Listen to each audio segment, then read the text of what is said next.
through the mountains, plains, and secrets of the world's bite. 4 riders seek honor, redemption, and discovery in the land of the Predator.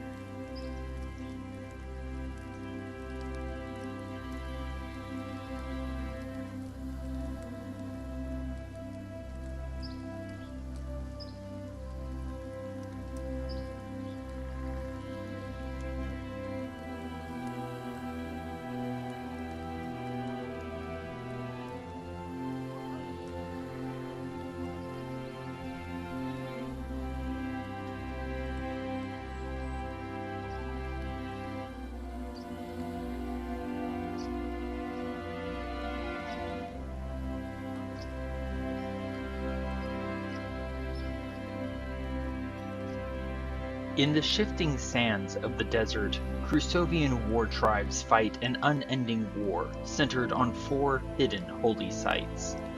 But their home is in the mountain range known as the World's Bite, and formerly believed to be the farthest anyone could travel to the west.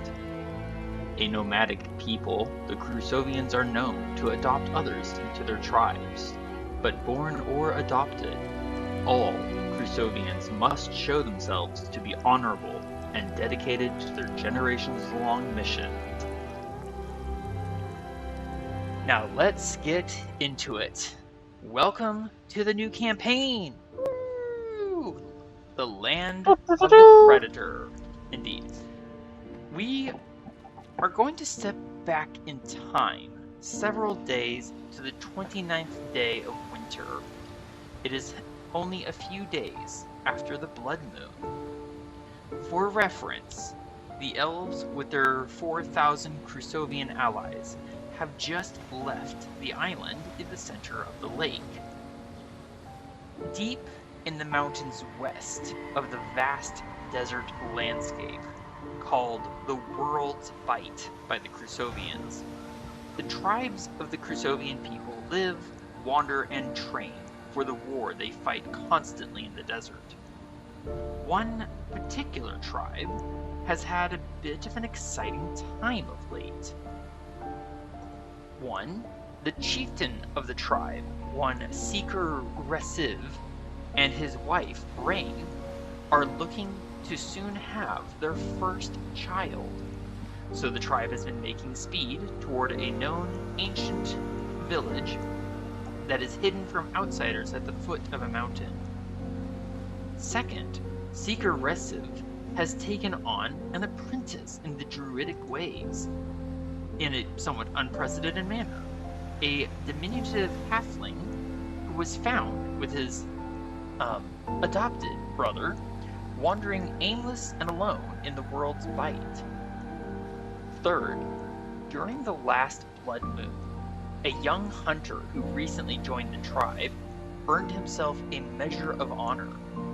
He had claimed that he would hunt a giant goat alone, not an impossible task, but a dangerous and necessary one, with oncoming winter and storms, competing predators, and treacherous terrain. Yet this young man not only managed to survive 2 storm-filled nights in the mountain wilderness, but he did so alongside a sworn honorable enemy, and still returned to the tribe whole, hale, and with the body of a giant goat, all without taking a real weapon with him. Fourth, the son of a local heroic warrior had, well, an incident. A slightly embarrassing one.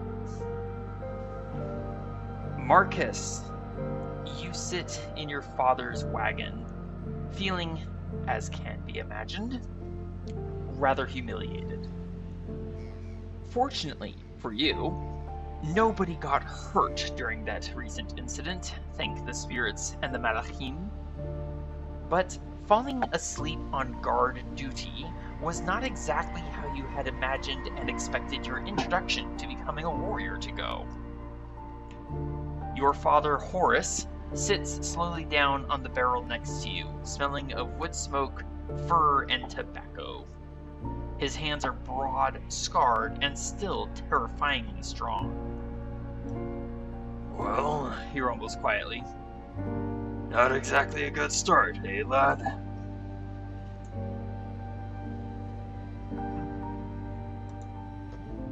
Marcus? Yeah. Yeah, I was not well prepared for my guard duty. He chuckles a little wryly. Aye. Well, I have spoken with Seeker Resiv, and despite his reluctance, I have convinced him to give you a chance to redeem yourself, if you're willing. The tribe is nearing our hidden village near the mountain, but our pace is slowing thanks to his wife. So we need someone to go ahead and check on things at the village and the mountain shrine. Make sure that all is safe and well before we bring the women and children in. What do you say, lad? I'll try not to mess it up. See that you do. I understand. And from Seeker Resiv, with your recent failure, there is now some reluctance about letting you go alone. So he has elected to send his new apprentice with you. Where is it? Walker Roscoe, who I imagine is going to bring his big brother along. And by Seeker Resiv's desire, he's going to send that young man, that hunter, with you. He's good at hunting and navigating these mountains, and Seeker Resiv says he can guide you about ably. Thanks to some influence of my own, I did manage to have you be placed in charge, my lad. I suggest you establish with these other young men that you deserve to be their leader. He hesitates a moment and then pulls out from under a blanket a long spear, hefts it in his hand, and then tosses it underhand to you. I imagine you catch it. I try to. Sorry. It's right there. I had meant that to be your reward. Oh, that. Emphasis on you tried to. First roll of the game. Dun dun dun! I'll kind of like catch and like, juggle it back and forth and almost drop my shield for like 30 seconds as I try to gain control. Your face is about as red as the dice that you rolled.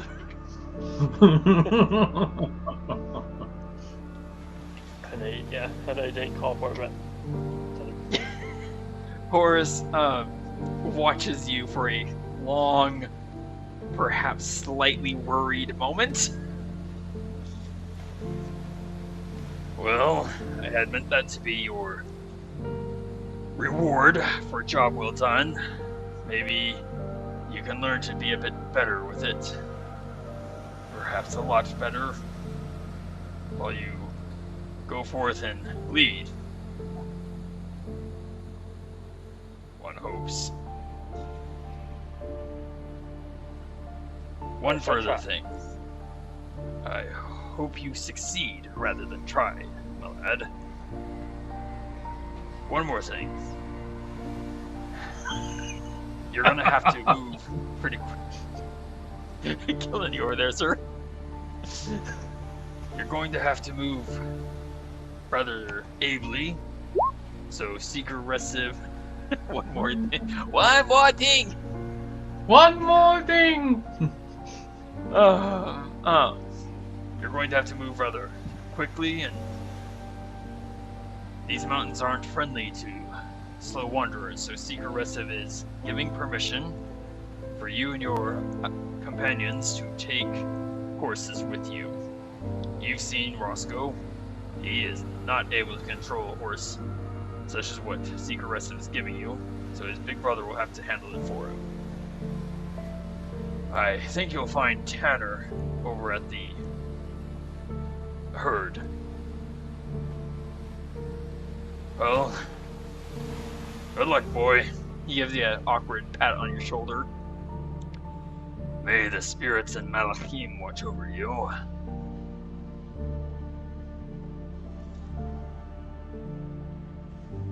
Walker Roscoe,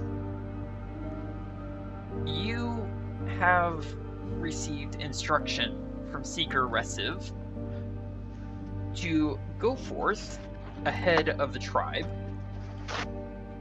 and find your way to the shrine to Malachim near the village where the tribe intends to take shelter for the winter. It's not often he looks reluctant, except today when he mentions that you'll be led by Marcus, which, well, let's just say one of the campsites that got overturned by the boars. Yeah, that was one of yours, your tent that got trampled. And the only reason you weren't trampled in the process was because you're so small that the boars went over you without actually stepping on you. No harm, no foul, right, Roscoe?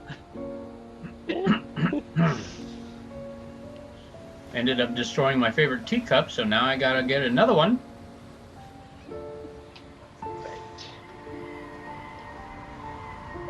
And he has given you permission to bring your big brother along, especially in light of the recent events. How are you feeling about this, Good. Roscoe? Oh, I feel good. I hate to go travel alone.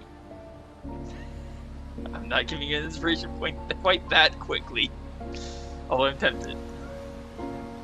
Alright, so, real quickly. I have objectives for you both, for the party. Specifically, the primary objective is to scout the immediate area around the hidden village for signs of monsters or other intruders. If a threat is present, but not overpowering, you are free and clear to eradicate it. If it is more than you think you can handle on your own, pull back and report. Objective 2. Escort, this is particularly for you, Marcus, escort Chief Resiv's apprentice, Walker Roscoe, to the nearby shrine, there to offer prayers of gratitude to Malachim for the safe journey. Would you like to know the optional objective? Just a second. I will send these in the chat if you want, to make it easier for you. Oh. Would you like to know the optional objective? Caught up. This is this objective. I'm sorry. Walker is the title. Yes. Okay. Optional? The optional objective is for anyone. Okay.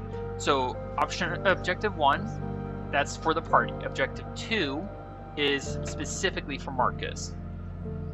And Roscoe, you of course are expected to get to the shrine and, offer up prayers.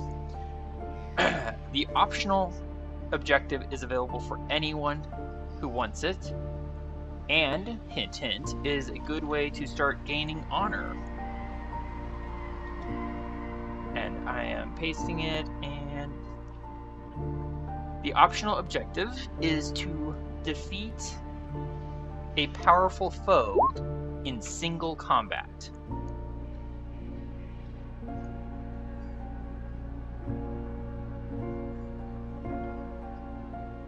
So that is now available to all three of you. There we go.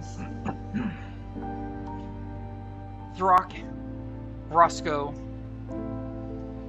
you gather your gear as you hear the heavy thudding footsteps of a rather muscular young man who looks rather sheepish and heavily armed.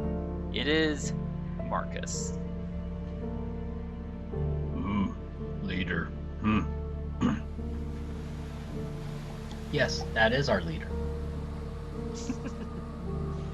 Roscoe. Hey, Roscoe? There's a little bit of communication happening multiple different ways. So 1 second. Marcus, as you're greeting them, Throk, Roscoe, or Roscoe Throk, how would you two like to describe yourselves to Marcus? What does he see as he approaches both of you? Go ahead and describe yourselves. Well, he will be seeing a very tall, green, with orange hair half-orc with spears and a big axe, and dressed mostly in leather and a little bit of fur here and there, but he is all smiles. He really is just a big giant teddy bear. But when it comes to his friends, he will do whatever he can to protect them. The question then is Marcus a friend of Throk? But as for Roscoe, would you like to describe him? He's short, quiet. So quiet that he can possibly hide in plain sight. You'll notice him as more of like a figment of your imagination, that is if he wants you to be seen. But he's mostly there to heal and help his friends in any way, shape, or form. And with whatever that he can possibly get his hands on. And quite the studious little halfling about nature and its ways. Marcus, what do Roscoe and Throk see of you? I guess I'm a young, strapping man. Little low in my confidence and determination, but trying to. Well, I've got a good set of armor on, chainmail, and a shield, and like a collection of spears, javelins, and a quarterstaff, and a glaive. Also, a hammer tucked in my belt, and kind of that Armor slightly really stingy. Young, trying to be the leader, and not a clue what to do with it type. Excellent. Armor really shiny. Not seen much battle. Ooh. Throk? Ding. Seriously? You're stepping the line, pal. Sorry. And Marcus, it is a curious sight to see these two brothers, one a towering half-orc and one a very small halfling. I'm the oldest. He's the youngest. But the biggest. Do you gather them up to take them over to get the horses, sir? We're not going to see Tanner? Tanner's waiting with the horses. Oh, then yes. Very well. Where's mine? Here it is. There. Drawing near to the horses, you spy two people. One is a rather short, thin wisp of a girl with long blonde hair and curiously green eyes. She is hobbling away from the herd, using a crutch to walk, mostly because one of her legs is gone, about midway down the thigh. She leaves in her wake a somewhat short thickly built young man with thick, tousled brown hair, heavily tanned skin, with pale silver eyes flecked with amber. Coming up, he wears a long hooded cloak, armor, and leathers. He has a variety of odd weapons strapped to his bandolier and a flail on his back, and he's carrying on his left arm a broad shield, a very special broad shield. It is, I believe, a shield that is similar to, I think, one that Throk is carrying. Maybe Throk. Let me check. No, not Throk. Let me check. It is similar to the shield that Marcus is carrying in the fact that it is a shield developed by this tribe specifically for combat. These shields are improvised weapons. Looking up at your approach long before he should have been able to hear you approaching, Tanner regards each of you with calm, quiet eyes, locking his gaze onto you, Marcus. Well, it's early in the day, but the horses are ready. If you want to choose out your own, I have selected mine. As he pats the heavily muscled neck of one of the horses. And if you both want, you can name your horses. As mentioned, Roscoe, you are far too small to easily climb up on the horse or control it yourself. You'll have to ride double with your brother, your younger, bigger brother. There we go. That's all right. Roscoe. Marcus is gonna encourage Roscoe and Throk to choose their horse first, so they can get their prime pick.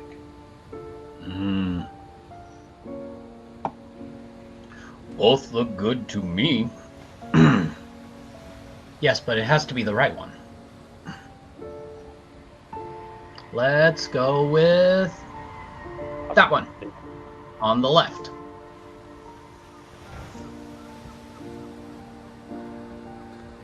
All right. As Roscoe and Throk select the horse on the left, Marcus. I'm gonna look for one that's kind of strong and steady, and take that one. All right. Our horses selected. We set out in the pre-dawn. It is still pretty dim. And second roll. Tanner is going to navigate for the party. He very easily, despite the darkness, with quiet confidence, takes the lead and guides the other two horses into a single line, calm pace to the west. Right. Let's get this up.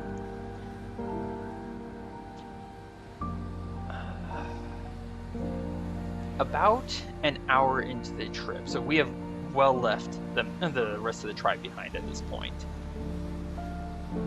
Tanner is in the lead. He has his shield strapped to his arm.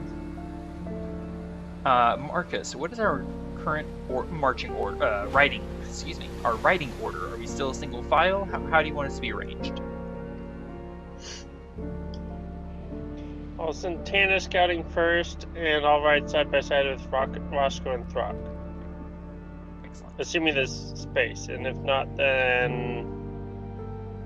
Well, there's definitely space. I'll have them follow. There's definitely space. These are, for perspective, imagine like the mountain steps in, I think, Mongolia. Okay? Perfect. Mountains rise to in every direction from here. Yeah. It is fairly easy to leave the steps behind, but we are trying to stay on them for the most part because that's going to be easier for the women and children and the carriages that the oxen are pulling along. Ahead of the two of your horses, Tanner suddenly stiffens a little. You can see his cloak shift slightly under the moonlight. And And then he reins his horse in, turning in his saddle. I smell a fire. A small one. Perhaps a campfire. It's rising out of the southwest on the wind. It is perhaps a little bit off the trail, but the tribe would definitely encounter it if they were to take this route. Well, fire indicates some creature of intelligence and civilization, not just a monster. Let's go check it out and see who's there.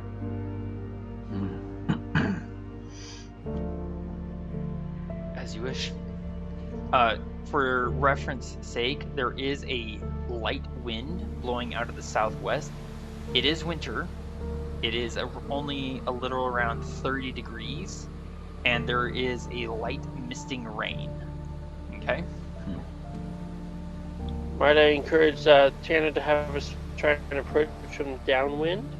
I'm very sorry, you started breaking up. Can you try that again? Might I encourage Tanner to guide us to try and approach from downwind?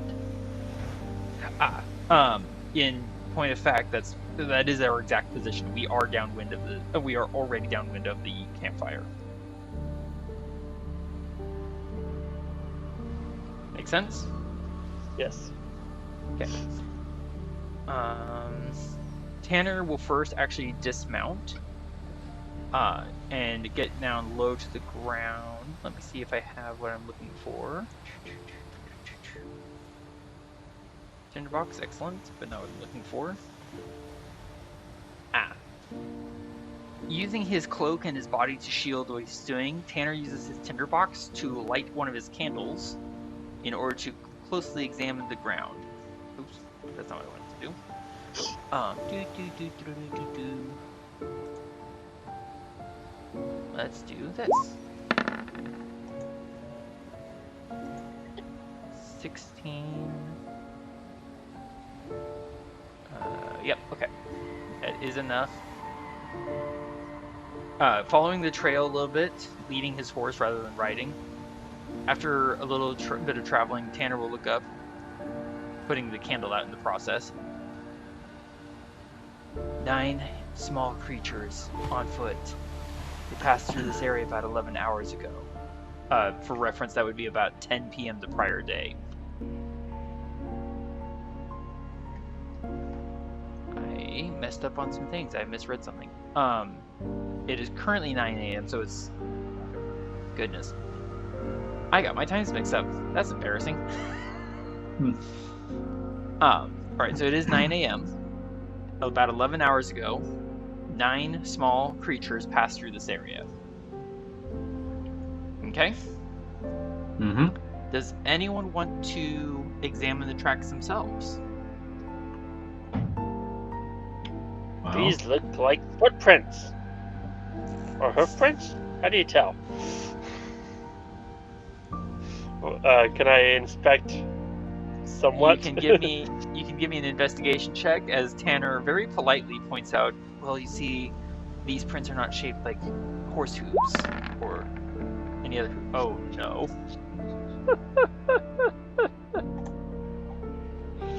I saw the roll and the modifier of -1, and I'm just like, oh no, please don't be in that one, and that's exactly what. Oh no. I'm gonna walk over to like just some like random natural divots in the ground. Not even the actual footprints. Like, well, I can always give it a try. I wonder what type of creature they are. Roscoe and or Throk can both give. Anyone can give me a medicine, perception, or investigation check. Your choices. Tanner will very politely nudge. Ooh, wow. Was that Roscoe? That was Roscoe. Well done. Tanner very politely kind of clears his throat. Marcus, the trail's over here, sir. Roscoe. Looking at this trail. So you do know which trail it is. Good. What do your eyes see there, Tracker Tanner?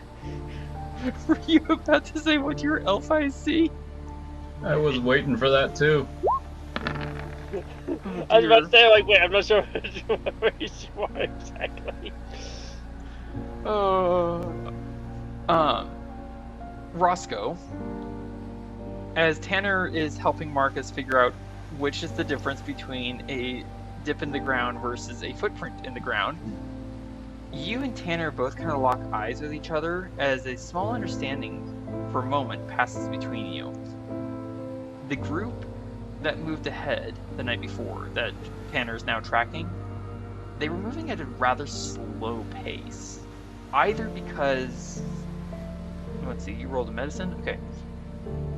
You, especially Roscoe, would note that the pace of the footprints is slow and very deep into the ground, which from Tanner's perspective suggests that they could be carrying something heavy as a group, like a big log or something.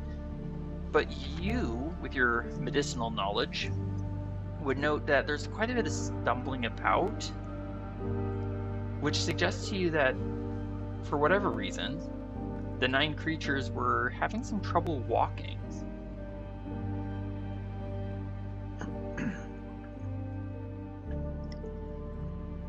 Do you share that with anyone? I do. I share that with the entire group. Excellent.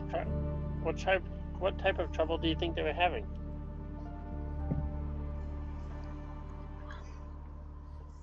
Not sure. And there really isn't much to suggest what kind of trouble, other than just they were clearly having trouble walking. It could be any number of reasons, frankly, but with that medicine check, Roscoe, you would notice that there are some unusual, what would I call it?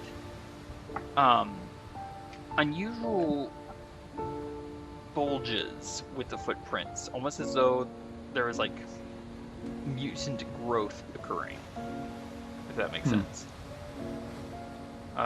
Marcus, were you going to say something?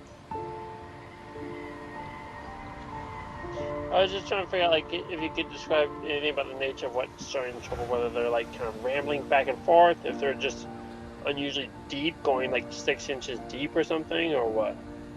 They are not excessively deep from Roscoe's judgment. There's some stumbling about, there's some skids in the soft, wet ground. Slightly more concerning is the fact that some of the footprints look distorted. It could have been a bunch of creatures that were being forced to walk against their will. It could have been some of them with very wobbly joints. And it could have been some with really fat feet. Without eyes on, it's going... Yes, go ahead. Yeah, all I'm saying is that it looks pretty wild. Alright, well, Tana, why don't you discreetly guide us closer? Are you suggesting that we approach stealthily? Yes. Alright, please give me stealth checks for yourselves and your horses. Since horses don't have a stealth skill exactly, just give me a dexterity check for the horses.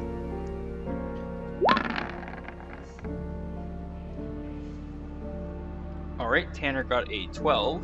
Marcus, oh, that's what I said. You got a 9.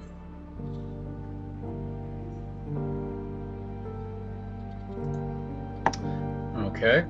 Give a, what was it, intelligence? No, it's a stealth check. A dexterity check for the horses.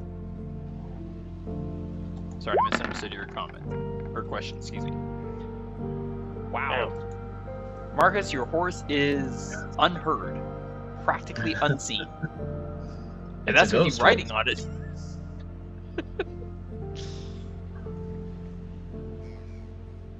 Okay. And for Roscoe and Throk, some stealth checks, and also for your horse, please. Yeah, it's taking its time trying to bring up that page. I see. In which case, I will go ahead and roll my horses. stealth check. My horse I chose to name Longstep. Dexterity. Not very quiet.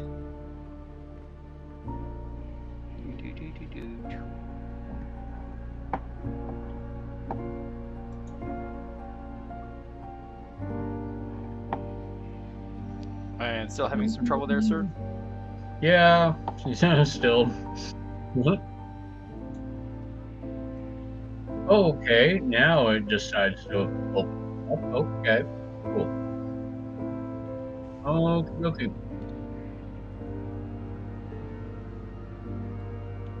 Well, let's see. Here's its dexterity.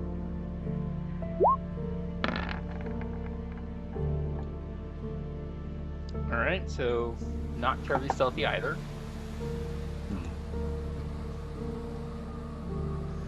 Oh gosh, I really need to fix my memory.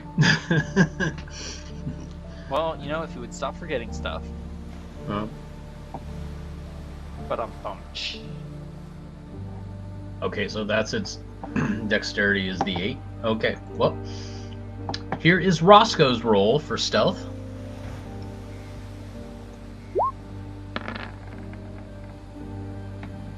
Ooh, nice.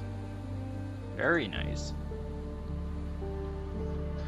And give me a moment or two. It's going to take me a bit to get to Throk's page. How dare you? I only have 3 windows open, and it's taking forever. Yes, Here we go. You, sir. And here's Throk's stealth. Not expecting... Whoa! Nice one, Throk.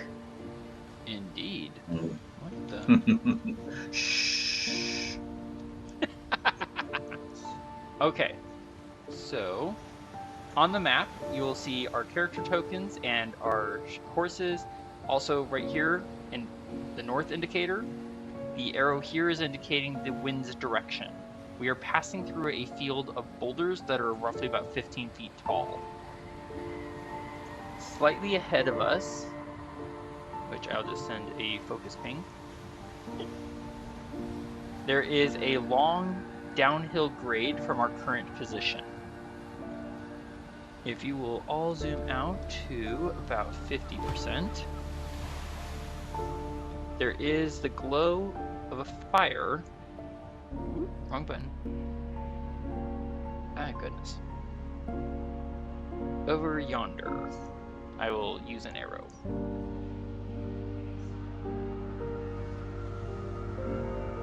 Can you all see the arrow I'm drawing? Yes, although I missed what it's pointing towards, other than just the general fire and group of creatures. There you go.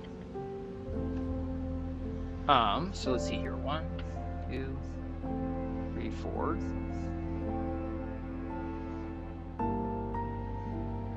So, good news is we've actually managed to, so far, approach quietly. Marcus, do you want us to proceed onward? Yes. As you wish. Do we have? We So can't really see them yet. No, we can't. Not from our current position. Marcus will take the lead to right about here, just to the top of that drawdown. Notice that this area is a long, slightly gentle slope. It's about 55 feet down from where we are to their level. To the north and to the south, it is a far steeper, much less friendly way down, shall we say. And you guys can move your tokens and your horses to move up to where Tanner is. Momentarily. I assume you can move your tokens. Yes, I'm just working on my little energizer elixir for the evening. Oh, fair enough. Let's see. Save. I am going to delete my token. I am unable to move my Throk character. I will help you in a momento. There we go. Alright. See here, Throk. I have a similar problem. I'm not sure as to why. You can move Roscoe fine, right? Oh yeah. See if you can move your Throk character. Interesting Nope. side note. I can Your click on horse. Throk. I cannot click on Marcus. Okay, one at a time. Okay, Throk. Oh, Are you able to move your token? No. My cursor tells me right now I'm not able to. Your cursor? Are you using select tool? I am using the select tool, and when I put my cursor over Roscoe, I have the 4 little Oh, I got arrows going in like the compass thing. When I put the cursor over Throk, it's just an arrow. Interesting. I will see if I can fix that in a momento. Okay. Yeah, I was gonna say. And Oddly you're enough, having- Go ahead, Marcus. I can click. I could theoretically click on Roscoe as well, but not Marcus. Interesting. All right, Throk, here is your new token. Let's see if that works. Okay. And here is Marcus. Looks like I can move Throk. Excellent. And same with the horse. I cannot move it. Okay, let's try that again. How about now?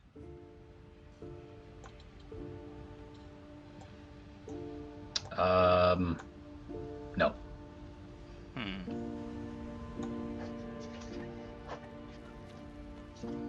Marcus, are you able to move your token yet? Negative. I have access to Throk and Roscoe, but none of the others.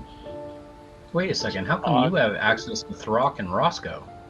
Those are my That's characters. kind of the odd. That's kind of the odd part of why I was mentioning that. I did that so that's so that you guys can see through each other's character tokens. Okay. But I can take and I also do that so that if, for example, a player cannot join, Yeah. then someone else can move. You move to stuff. Stop moving stuff. Me? This button. Yes, you. This button. I just said don't move stuff. All right. Can you move your horse now, Throk? No. That's weird. Hang on one second. Select this. Use token. Edit. Da, da, da, da.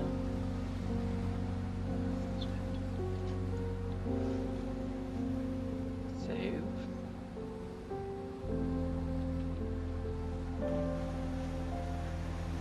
Save. You know, I did actually have a name picked out for my horse, but now I'm thinking about calling it something else. What name did you have picked out? Well, I was going to call it Crow because of it just all jet black horse. Oh.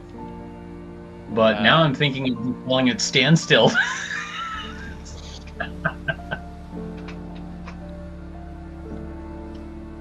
Save. Okay, now let's delete that. See that? There we go. See? Oh goodness. Save. Oh, what? Hold on. I'm not done yet. Okay. I really thought I got all these tokens figured out, but apparently not. Alright, Throk, try moving that horse. Marcus, you're not able to move your token? No. Negative. Interesting. You're still not able to move your horse, right, Throk? Crow is perched. Crow is perched, okay. Marcus, are you able to move your horse? Negative.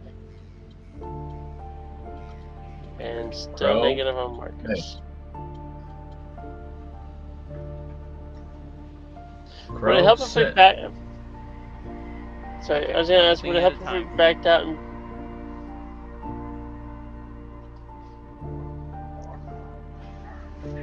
Try moving your token now, Marcus. What happened? Negative. Do you think it might possibly help if I backed out and rejoined? I do not see how that would help. Okay. Let me see here. I'm just thinking of a general like reconfiguration, refresh type thing. Yeah. Although, you know what? I'm Try gonna moving just your token now. Sorry? Oh, hey, there it is. Well, go figure. I have no idea what it just did. Alright. Let me try that with this one as well.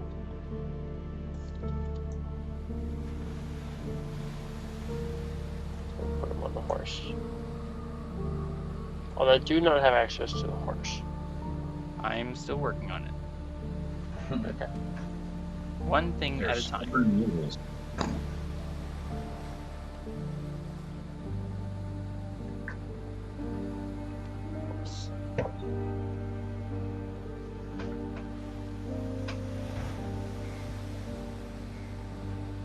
Marcus.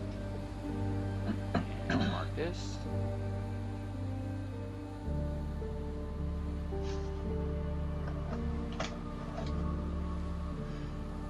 Did you have a name picked out for your horse, Marcus? Not just yet. I was gonna wait to see if wait for an inspiration, basically. Try. Oh wait, hold on. Try moving your horse token now. Negative. Rude.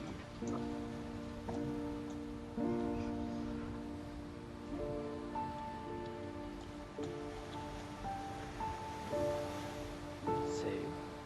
Try now. Confirmed. You can move it? Yes. Alright then. There you go. Throk, Roscoe, are you able to move your horse, Crow? No, but I'm almost thinking about calling him Artex. Okay, Vortex? hold on. If you guys don't know the reference to that, my gosh.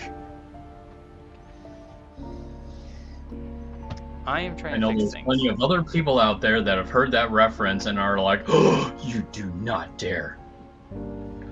Edit. I got nothing. Use this. Use. Edit. Oh, why is this such a cloaker? Why does it say Cloaker? No, I liked Crow better because it's supposed to be like jet black. Save. Save.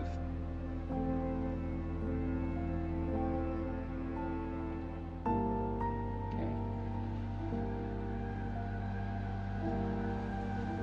Alright, try moving. Oh, hold on. Let me check something. Okay.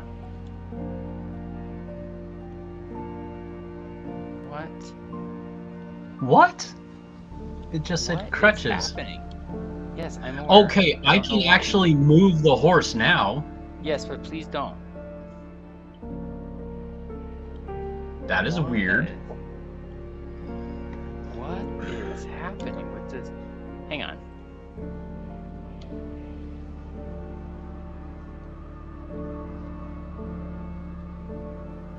Edit.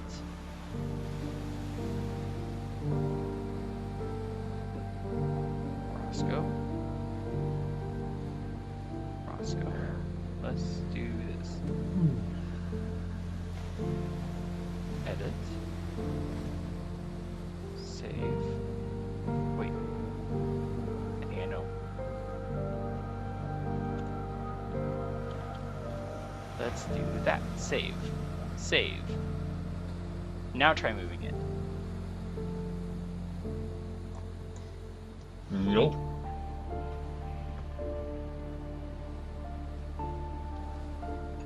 Now try moving it. Ah!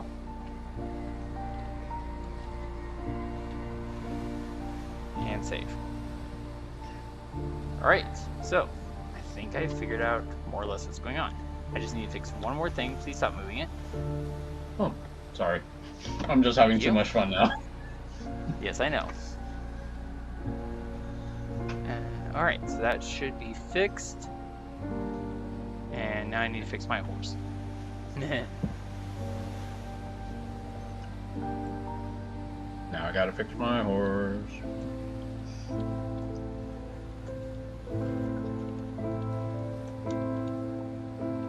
Alright, and save. Save.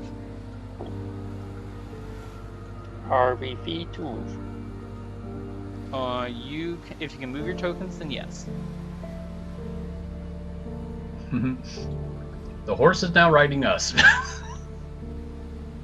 What? I said the horse is now riding us.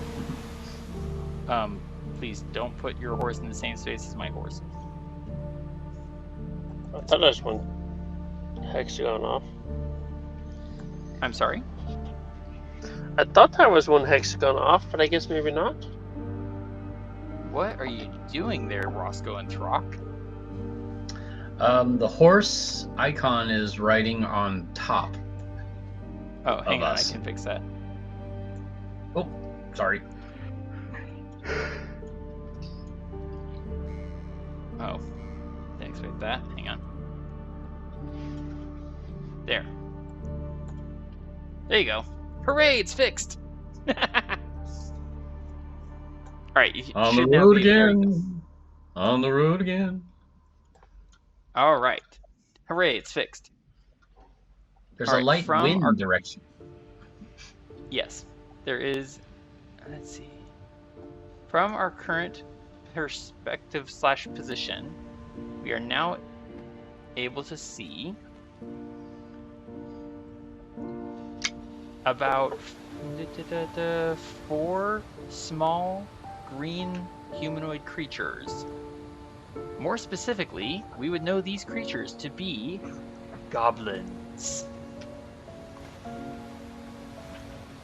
They are sitting around Target a practice. low campfire. Indeed, target practice.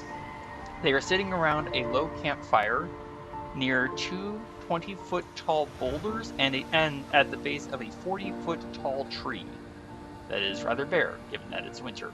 You might notice some bushes down there, and Tanner will lean over to the 3 of you and whisper, "Be very careful about approaching the bushes. A lot of them tend to have thorny vines."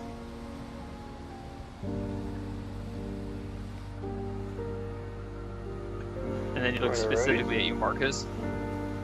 What are your orders? You said this slope here points downhill, yes? Yes, that's why there's a great big white arrow and the words 55 feet downhill. I'm not a smart I'll aleck. double check. No, you're fine. Tana, how quickly do you think you can navigate your way around to the far side? If I don't move quietly, very quickly. Preferably unnoticed. How quickly can you do it unnoticed?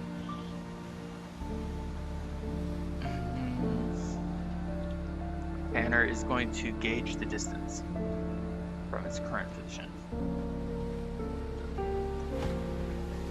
I can't see very much of the terrain from my current position. Alright then. Hang on one second. New simple plan. Sorry, what was that? So, alright then, new simple plan. I think we'll try to work our way over to this area just ahead and on our left. Okay. And then we'll come crashing on them like a tidal wave out of the shadows and drive them into the boulders. Unless you want me to perform a fog cloud and cover the entire land with fog and then sneak in more stealthily and take them one by one.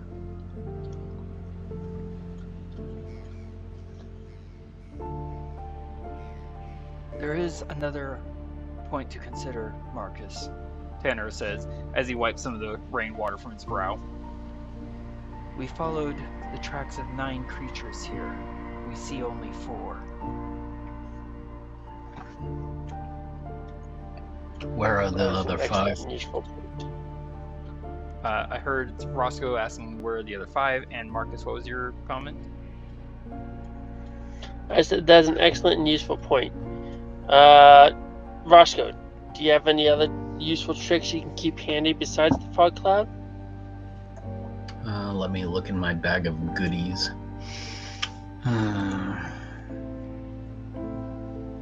Tanner subtly adjusts the shield on his arm. Grasping weeds and vines sprout up from the ground in a 20-foot square. Let's see. I have this. Roscoe goes to cast and think. No, I'm just kidding.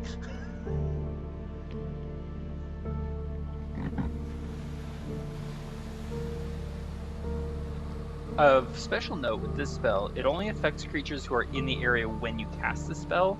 So you could cast it, and then after it's in place, the horses could ride through and not worry about potentially being caught.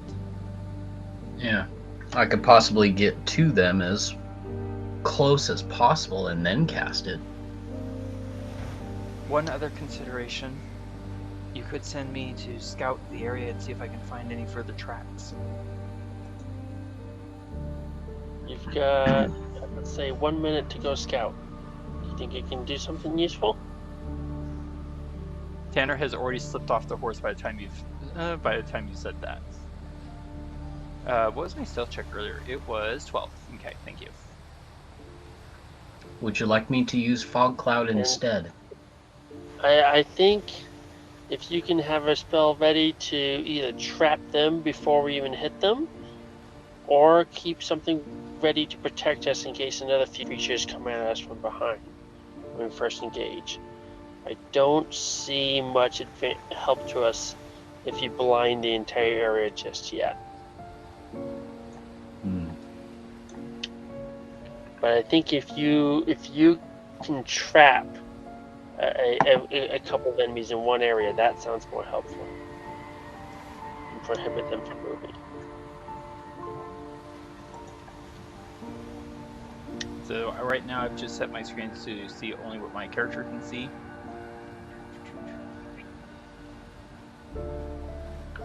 Okay. Gotta remember I'm only 25 speed. 5, 10, 15. Roscoe, Throk, how do you feel about fighting on your horse? I'm sorry, can you say that again? How do you feel about fighting on your horse? Do you think you need to fight from foot? Well, you know me, I'm not really the fighting type. I kind of want to use that as a last resort, if anything. I'm gonna be your healer and your protector. That's basically my job. I just meant when we Throk go here, to however. Throk here, however, he's gonna be my fighter. Per se. I just meant more when we go kill them. Do you feel more comfortable staying on your horse, or do you think you need to come off it? Don't ride horses much. I could go on foot.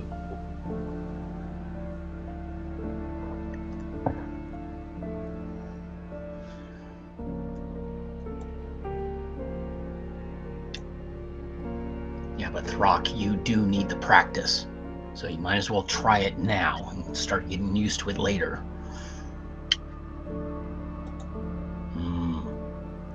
Choices.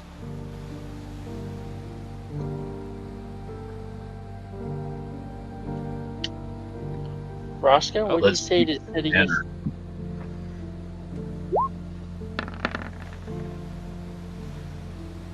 Roscoe, what do you think about setting yourself up to hide in the shadows? Right, while Throk, Tanner, and I charge in on the horses.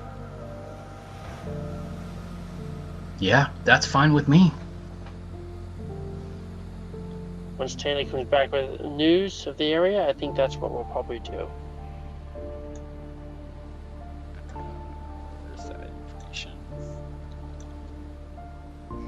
And for the time being, I think a spell to trap our enemies and keep them from fleeing or from ambushing us from behind would be more useful than blinding the area.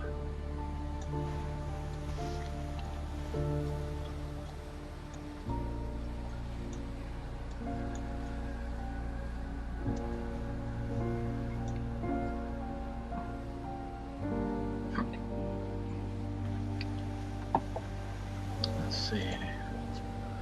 Tanner What is weapon do I very have? slowly making his way back up the slope. Touching a long step on the nose, he looks over at you, Marcus, and Throk on Crow, then over to where Roscoe is apparently moved. Well, I almost ran into a tree. I almost ran into some thorny vines on a bush I didn't see. But I did smell the trail of goblins heading south from the fire. I'm not sure how old the trail is, and I cannot be sure when they'll be coming back. If we want to hit them, we should hit them fast, because the goblins at the fire, they're mostly sleeping, or at least not fully aware. And then remount the horse. Long step.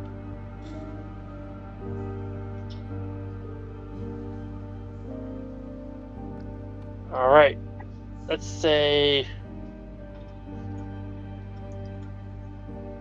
we'll take about 50.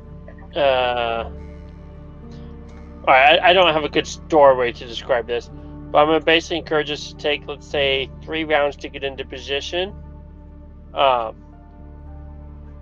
gonna encourage Roscoe to find a good. If we want to maintain our stealth, we'll have to move at half speed. So for the horses, that means moving 30 feet. And Tanner will also add, there's a bush here with thorny vines on it, and a tree here. We cannot just simply approach on a straight line. Which, as Throk has, of the party, the only dark vision, he would be aware of this. Mm.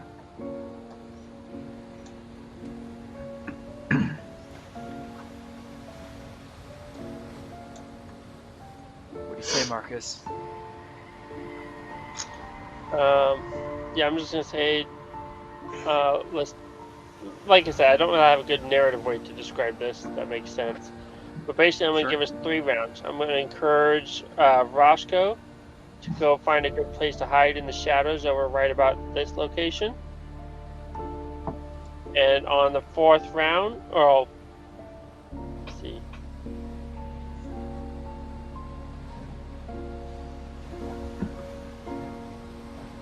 There you go, Yeah, Roscoe. I think we'll go to the same area, actually. All of us to the same area? Yeah. And on the 4th All right. round, the 3 of us fighters on horses will charge forward to kill the hobgoblins. And Roscoe is encouraged to hide in the shadows and either basically attack them there, and maybe keep something like an entangle spell ready just in case there's a second cluster of enemies coming to ambush us.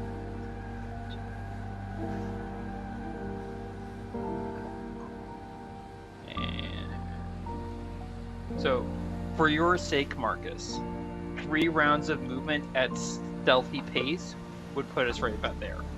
Or put Marcus right about there. Not Marcus, Tanner. Oh my gosh, names. Yeah. So that's what I'm gonna go with. I'm gonna go ahead and start moving Marcus, and then you guys still kind of have your free will, obviously, as far as how you want to work with those guidelines. Alright, and as mentioned, Throk, you would have to move Crow at half speed, so that's 30 feet per round. Mm.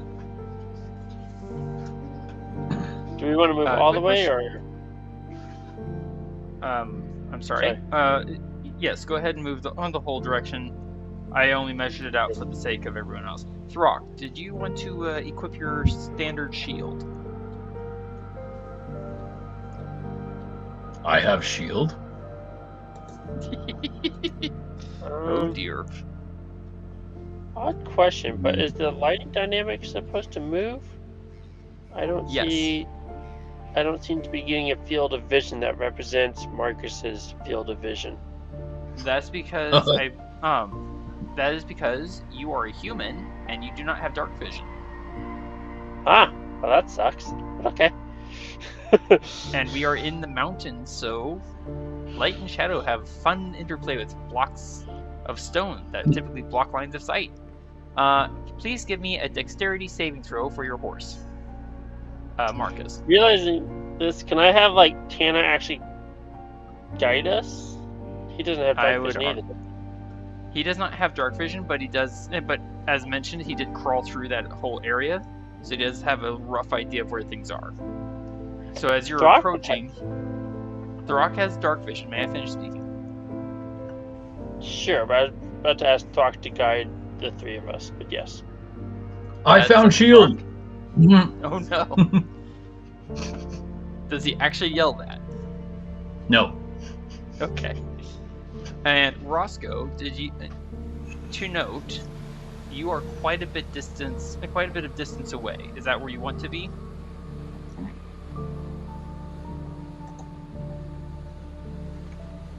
Roscoe? Oh, yeah. I'm setting up for getting into a stealth or getting into a place where I can hide. I gotcha. Please go ahead and maneuver Roscoe. Marcus, are you equipping a shield? Yes, I have my shield and spear equipped, and basically I'm going to ask Throk, with his capacity to see better in the dark, to kind of guide Tanner and I.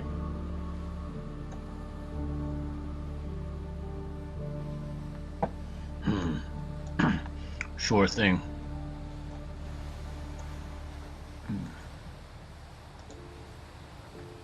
So right now, and I'm going to be nice for you, Marcus. You are currently, you and Tanner led you off of his memory to where he is currently. So you aren't going to be making saving throws. There is a bush, as Tanner warned you, directly south of you, with thorny vine entangling it. Ah, okay. Yeah, certain adjustments I'm very accustomed to just having that, a different character. Indeed. And Throk, you have dark vision, so you're able to see this bush here does indeed have a vine all wrapped about and through it, with very vicious-looking thorns attached to it. It is something known as a razor vine. I'm sure you're familiar with that. Yes. Hurt throat when tried to eat something from it. Alright, fine. Throk can have a point of inspiration. Oh no. So, Throk and Roscoe should have at least one more round's worth of movement to get into position with us. Correct. Yes. And then we'll make our attack. As soon as Throk and Roscoe have positioned themselves, then yes.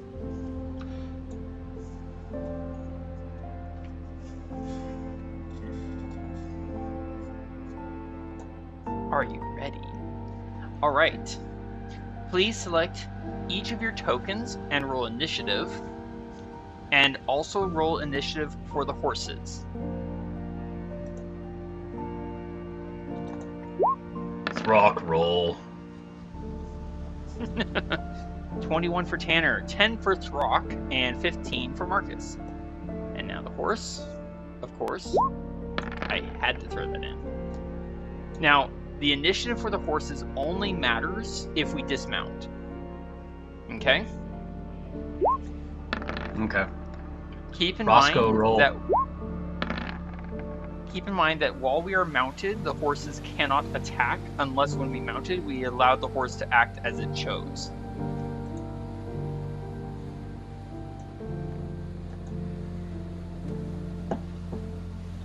Yes. Have you rolled for Roscoe, Throk, and Crow then, Roscoe? Yeah, I'm looking for the initiative for Crow. So you can actually just click on Crow's name on the character sheet, or the init button to the right of armor class. Whoa. There you go.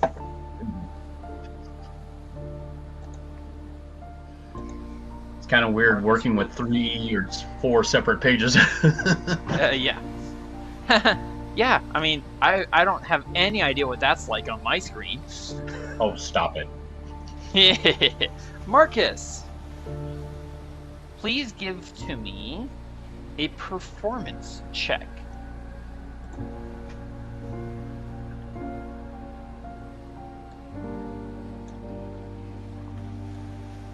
Oh, Marcus dropped out of the game for a little bit. Welcome back, Marcus. Please give me a performance check. Just a second. Sorry, somehow I got weirded out or something. I blame you entirely. You see a performance check from Marcus? From Marcus, yes.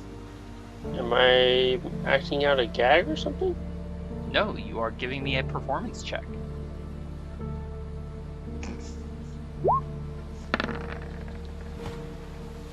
Nat 20.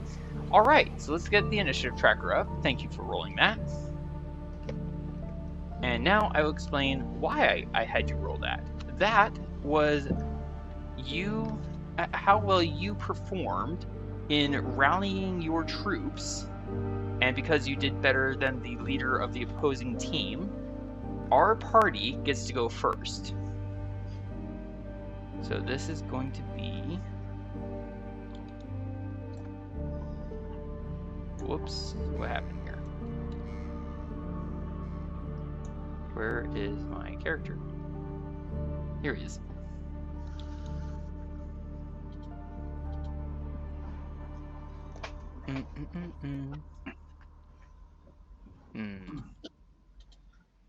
Goes highest first. Okay. So that means let's do this.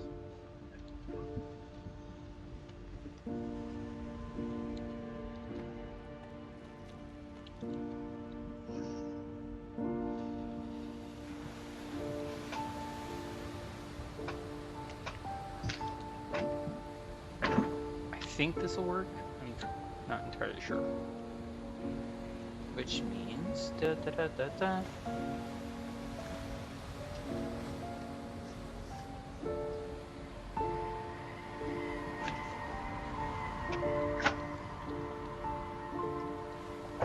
Let's just do this to make it quicker.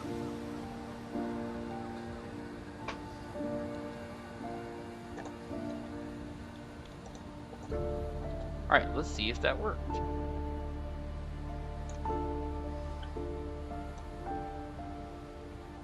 It sort of worked.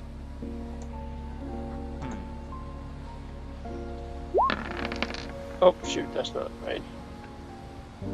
Oh, Bang, bang. What did you do? I was trying to figure something out and I did something not intentional. How dare you?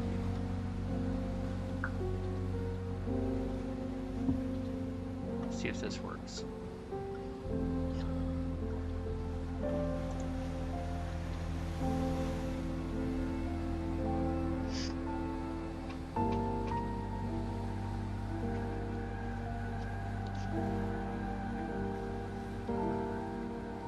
Come on.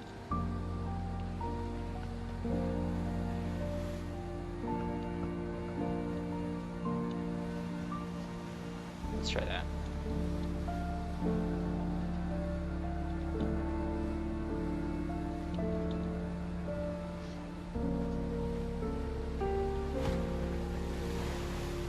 Whoa. I put 2 periods in there. There we go.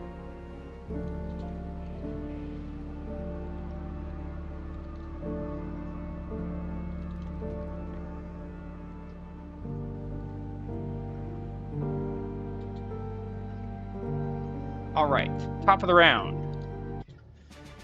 So, how this is going to work, we as a party are going to go first in initiative order. And then the enemy group will get its turn in initiative order.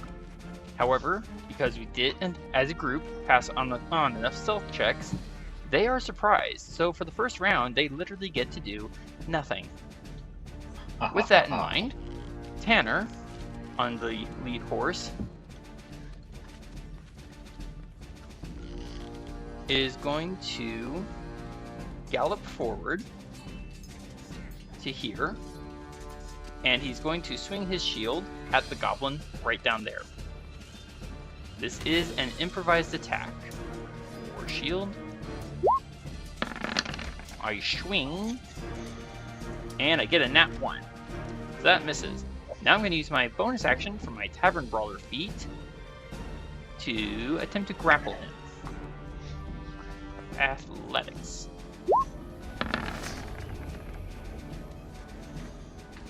Alright, so that's a 23. Why couldn't I have gotten that on the attack roll? That would have been awesome.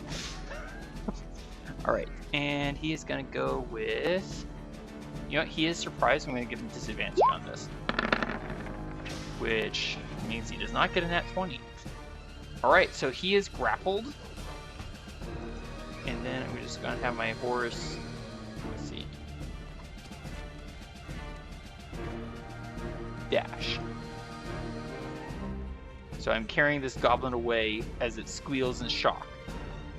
And now there's one goblin that is not directly in the way. Alright.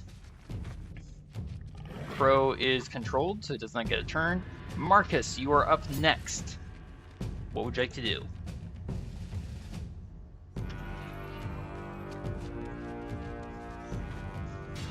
As Tanner tries to bash in this goblin's head, misses, and carries it squealing into the night. Ooh, sorry, into the day. I forgot the time of day. Marcus, are you there? I think I will use my horse to charge in.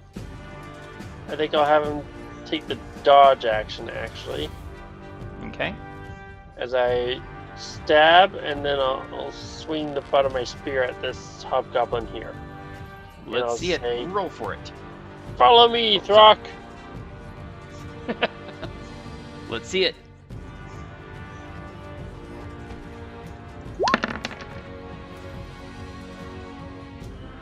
An 8 to hit is a miss. But you do get your bonus action from your polearm mastery feat. Yes. I tried to create a polearm thing here, a polearm attack here, so I'm not sure if I did this right or not. I'm going to try to use it. Please correct me if you did. I tried to create a polearm attack. But I'm not sure if I did it right. So please... You did it right. Recall, though, that we follow the brutal critical rule. There we go. I've made a quick adjustment. 14 to hit. Is a direct hit for 7 bludgeoning damage and thus death.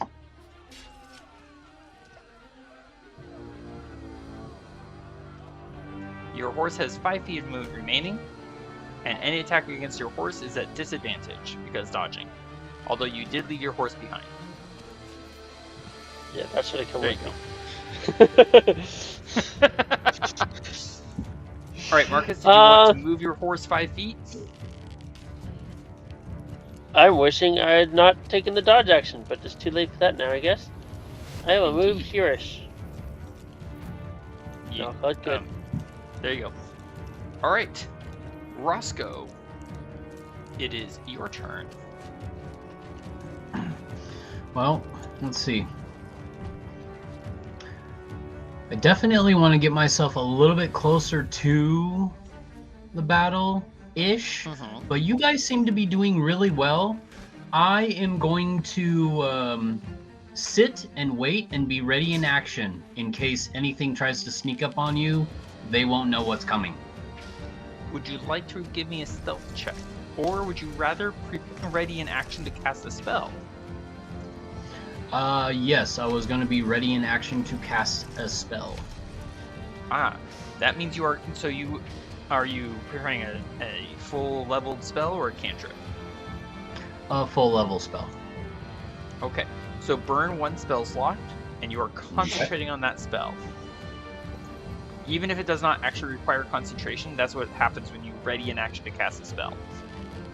What is your visual trigger? Or what is your perceptual trigger? Like, if you see an enemy, you're going to cast a spell or something like that? Yes. Okay. Thank you very much. Longstep is controlled. Throk, it is your turn.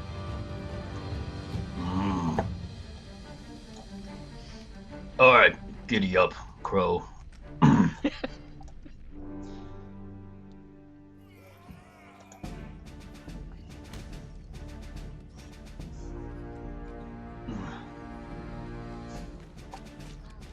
I come here.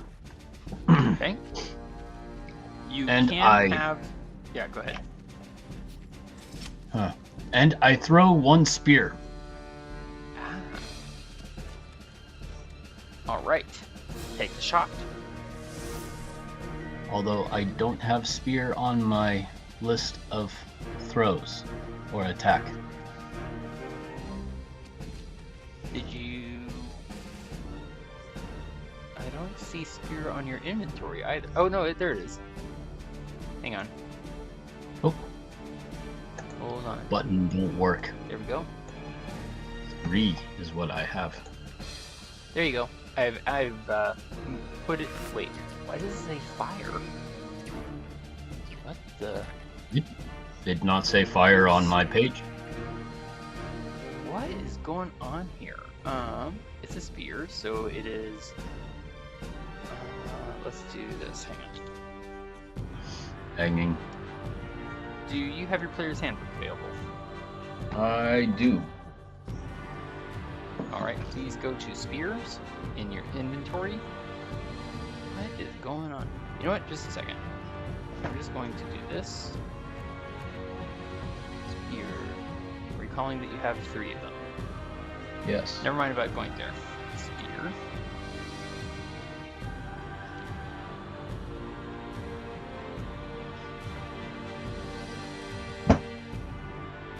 What was that? Oh, that was my player handbook. How rude. What happened to spear? I'm fixing it. Oh. It's gone now. There. So for spears, when you're throwing it, it's automatically, obviously with one hand. So go to where it says spear one-handed. And that should be a 6 fixed. Oh, I see. Said the blind man to his deaf daughter while he looked for his hammer and his saw. Alright, so you may throw your spear. But first, oh. Come on, page work. So I want to throw spear at this one. Excellent. Take the throw.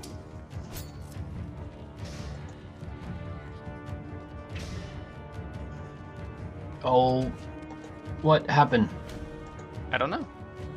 It's not letting me throw. What is going on with your computer? Hang on. I I don't got know. you. Wrong character sheet. This character sheet. Did you click on the word spear? I did, and it highlighted. Alright, we're gonna go with the Oh, first wait. result. I just Nice. wanted 1 spear. Okay, so do remember to remove 1 spear from your inventory. That is a Yes. 19 to hit, which hits. Throk hits for 4 piercing damage on that very surprised goblin. Anything else for you, Throk? You can have your horse dash, finish its movement. It's got 5 feet of movement left. You can have it dodge. What do you want to do?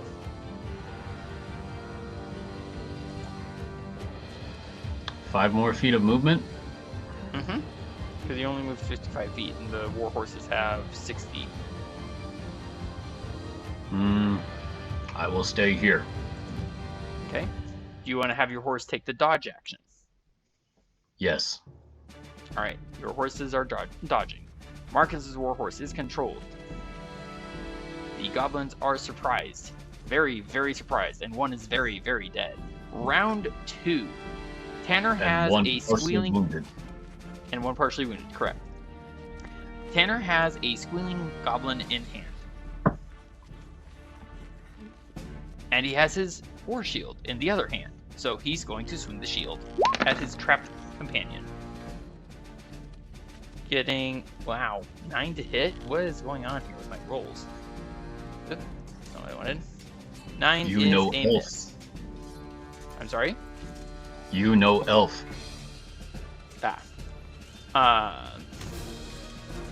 My brain just totally derailed thanks to that. I'm going to continue grappling him, so no bonus action to me. Yeah, okay. So, moving along, Crow is controlled. Marcus, it is your turn. Marcus? I'm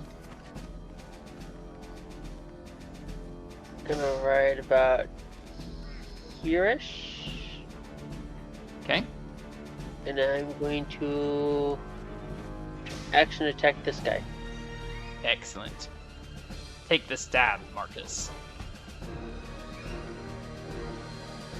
Find the right button first. There we go. Ooh, that doesn't look good. That'll hit for 5, and you pierce him through the throat. He dies with a gurgle. It's and barbecue for dinner tonight. You, no. These are goblins. Tonight. You still have the rest of your horse's movement and your bonus action. I'm going to ride forward to here, and I'm going to bonus action attack. Go for it.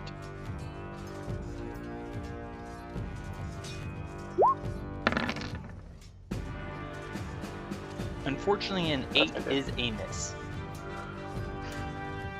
Did you want to move your horse out of the way because Throk is coming up right behind you? Nope, but I will move around to the far side of him. Trying to draw his attention that- with me. Appreciate the clarity. Alright. That was your action and your bonus action. And your horse's movement. Roscoe. Oh. You can hear... Sorry. Sorry, last thing, I'll have my horse take the dodge action.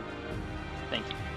Roscoe, you hear the sound of goblin feet coming up from your position. They're coming in up from this general direction-ish. They're not. All right. They're not quite within sight yet, but they do seem to be picking up the pace. Do you want to do anything with that information, or maintain your position? Well, I don't want to give away my position. Fair. Let's see. How much to that rock right over here? That's Well, you could use your ruler to measure. about 35 feet. 35 feet. Well, I can dash because I'm not going to be using any other action right now, so... And you're still maintaining concentration on the spell, because you already used the action to prepare it. Right. So yes, you So can I'm not dash over on the there. rock, but I'm right next to the rock. Noted. You are sheltered in the little lee of the stone there. Fair. Alright, Throk. There is a goblin over there, and over here Tanner is holding a goblin, trying to smack it as it writhes and squeals in his hand. What would you like to do, sir? If I dismount, will that cut half my movement speed? So, yes. What's my movement speed? On the horse, your movement speed is 60 or 120 if you dash. My speed is 30 if I walk. Which means if you dismount, you'll only have 15 feet of movement remaining. I'll move horse here. This makes sense. Then dismount. Okay. Ugh. With battle axe, I take Oh. a swing at him. And you gain advantage because of flanking. Oh, advantage! Yay! Battle axe one-handed hit. Oh no. 22 hits for 11 damage. You don't slice the goblin, you pile drive it into the ground. Oh, like a steak. And now I want steak for dinner. Alright, that was your action. You have a passive perception that is fairly low, so you do not know that more goblins are coming yet. Anything else for you, Throk? You cannot remount your horse. You have to wait until your next turn. Oh, I'll stand next to him to keep him company. This makes sense. But not on the fire. I'll stay right here. Oh, dear. Marcus's horse is controlled. They're going to use their action to dash. More goblins coming up. And the one... Let's see, where is he? Alright, the one currently being held in Tanner's meaty hand is going to... let's see, he's grappled, which just means he cannot move. He's going to try and... He can't really... in my mind, I can't really picture him trying to pull out his sword, so he's going to pull out his dart and try and stab Tanner with that. And he gets a crit. Alright, so that is... Oh gosh. 12 points of damage, and Tanner is no longer holding on to... The...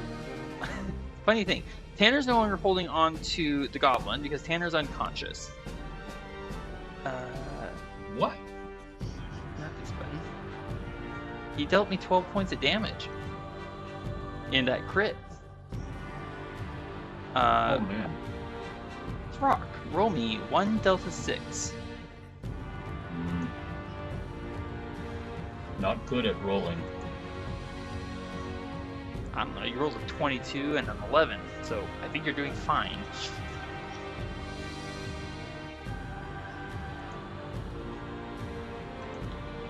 Did I roll? I don't see it. I thought I clicked on it. Let's try it again. There it Here goes. we go. So the goblin falls and takes 4 points of bludgeoning damage from landing badly and falls prone. It is going to scrabble, get back up and scrabble away, which will trigger an attack of opportunity from the horse. If I can find... There it is. The horse is no longer controlled.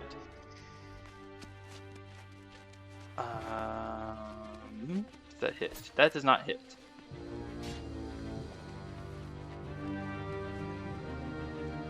Alright, top of the round. Tanner must make a death saving throw. First death saving throw of the game. New character? Not going good. Well, that's one success. Woohoo! Yay. Crow is no longer controlled, but is standing right next to his rider, so he's not going to do anything. Marcus, it is your turn. I will make a ride by, hopefully, assuming this works, on the goblin. Better stab my spear. Wasn't sure what you meant by ride by, but okay. Well, it depends on how well this works. Pointy end goes towards him. 14 is a hit for 4 damage and thus death.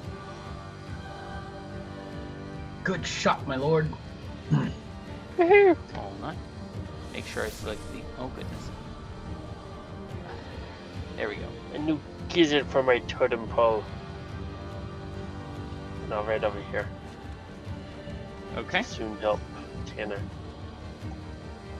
Roscoe. Oh wait, hold on, I'm hold sorry. on, wait. Before I my I'm turn, do I holding see a on. hobgoblin? Yes, I mentioned that... No, you do not see a hobgoblin. You see a goblin. I mentioned very clearly that goblins are coming up from the south. I just didn't realize I could see one right there. On second thoughts, On second thoughts,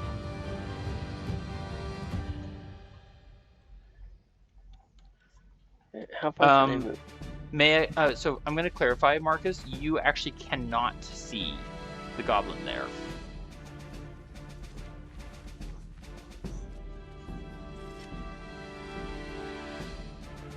Okay. Okay.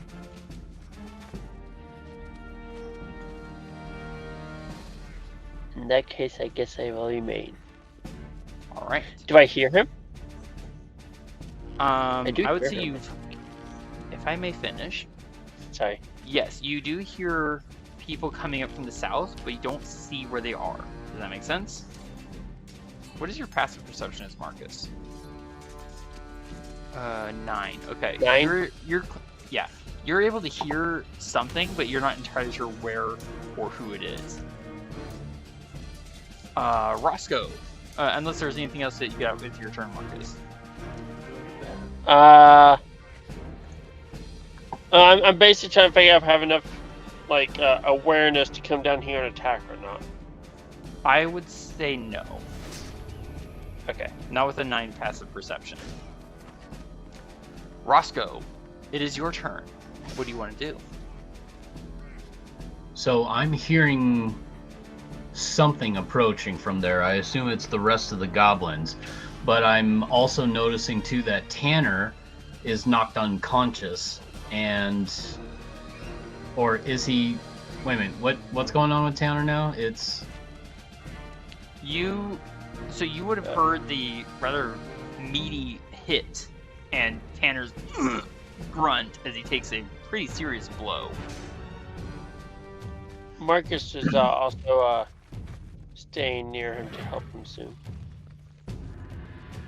well, just to make sure that they're still protected. I don't want the up and coming group to find them and be overtaken. So I'm going to cast Fog Cloud on Tanner and Marcus so that they're hidden. Interesting. All right. Let me do this.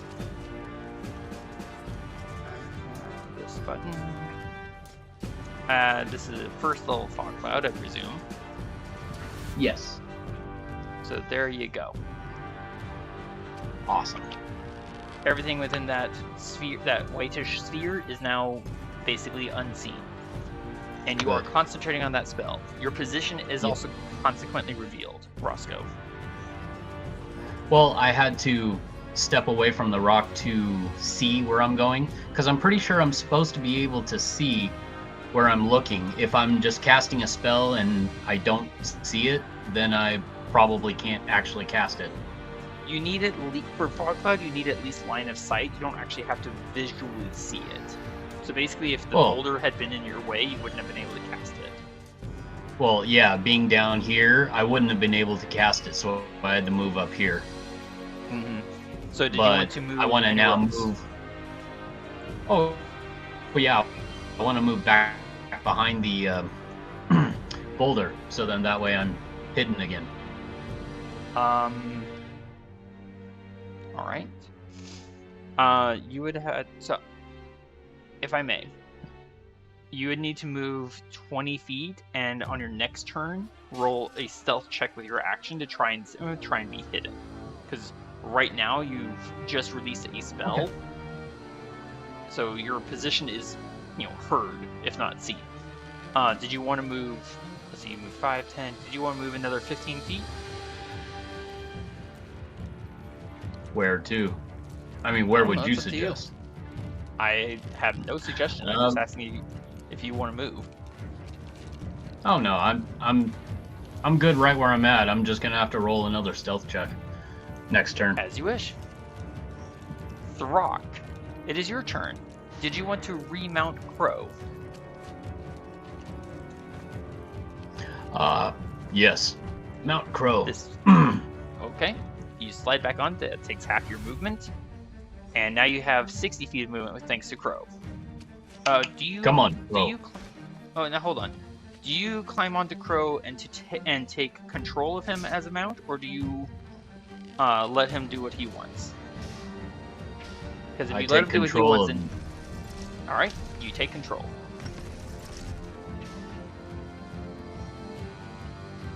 Hmm. And where do you There's want to go? fog cloud here. Not sure where to go. You have 25 feet left. I see rustling. I'm go here.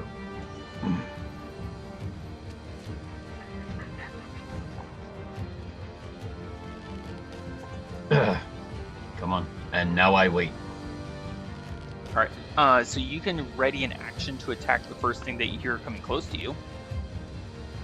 Yes. Battle axe in hand. Excellent. Well, speaking of, Here, gubby, gubby, gubby, gubby. would you like to use your reaction? Oh, yes. All right. Use your reaction. Because you hear Ah. footsteps. Oh, That whoops. should have been at normal. So we'll go Normal. with the 9. Well, yes, you're in fog cloud. You can't see him, he can't see you. That cancels out advantage and disadvantage, so attack at normal. So we'll go with our normal house rule, which is a 9, and that means you miss. Oh. So he is now going to slice at you, sir. No. Ish. I get a 17 to hit, which does hit for 6 damage. 17 armor class. Nuts. Yep.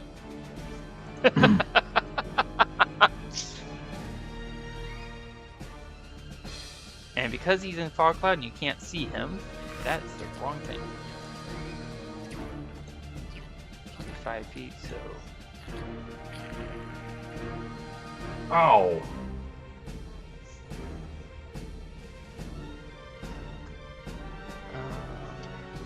He's gonna go over here. Roscoe, a shape suddenly looms up out of the darkness towards you. Oh. Oh, I get a 10 to hit. Pretty sure that misses. Haha. 16 armor class. Haha. You miss. And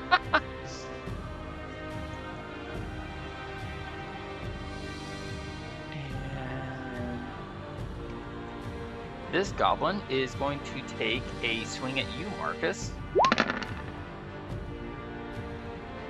I get a 17. Wait. Oh, I get a What? reaction attack as he comes close. Can you see him? Reaction attacks of opportunity require you to be able to see in order to use. And you're currently in fog cloud. Your armor class is 18, so he misses you. So he's going to use a bonus action to dash.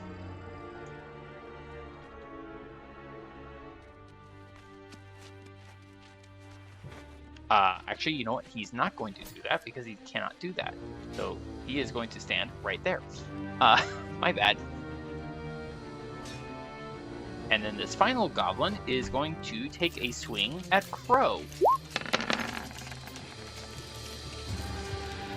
I get an 11 to hit, which that does hit for 7 slashing damage to your horse, Throk.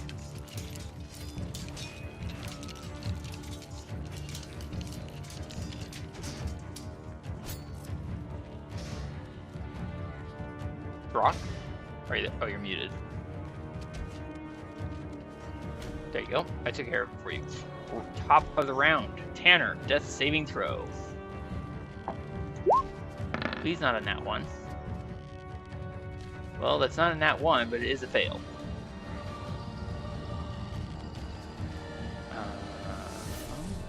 Marcus, it is now your turn. I will use my action to use my lay on hands and revive Tanner. Oh, thank you. How many hit points? You have 5. 1. Tanner comes awake with 1 hit point. Figure it's either I give it all to you and have nothing left, or I just make sure you're at least awake, and that's what I can do for now. Alright, and you can still have your horse move.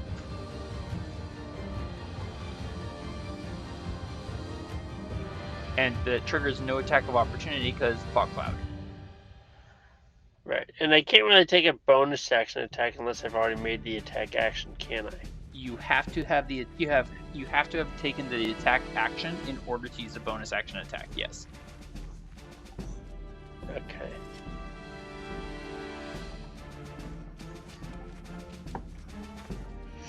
I think for now I would just move down here. Keep in mind that in fog cloud that will not grant you advantage with flanking. Well, that just caused us trouble. Sorry. All right. So do you want to move there with that understanding?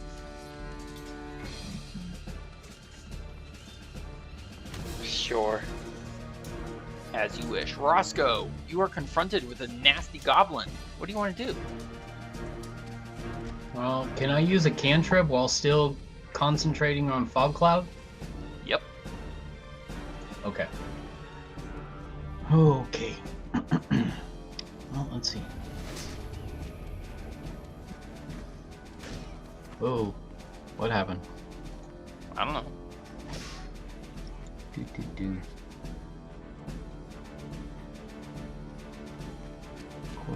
Quarterstaff, dagger. I don't have Thorn Whip up. Oh, allow me. Oh, that's what happened here. I don't know. What? Hang on. Delete that.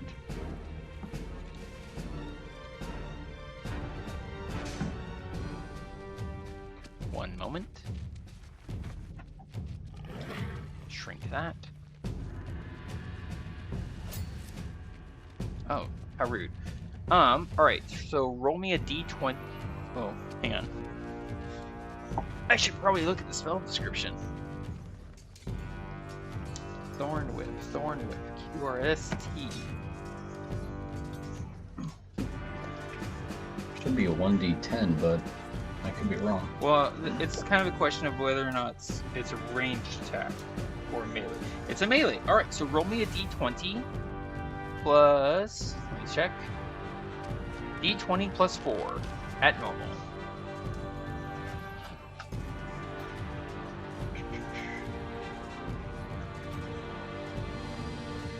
Really? Thorn Whip d20 plus 4? Yes, you're making a melee spell attack. Oh. Your spell modifier is your attack modifier with your spell is plus 4. Oh, okay. Well, let me go down here. Later I will work on adding it to your character sheet. Advanced roller, go d20 plus 4. Roll. And you're targeting this one? Yes, the one that's in front of me.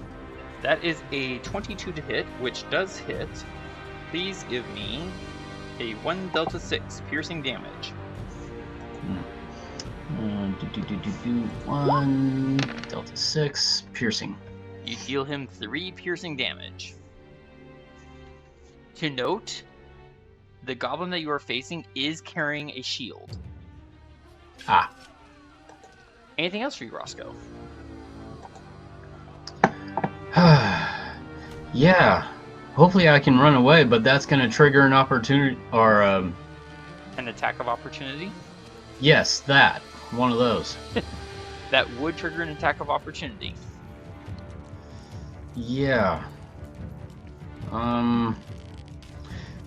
Well, let's see. I don't have a second attack, and I don't have any other bonus actions, I don't think.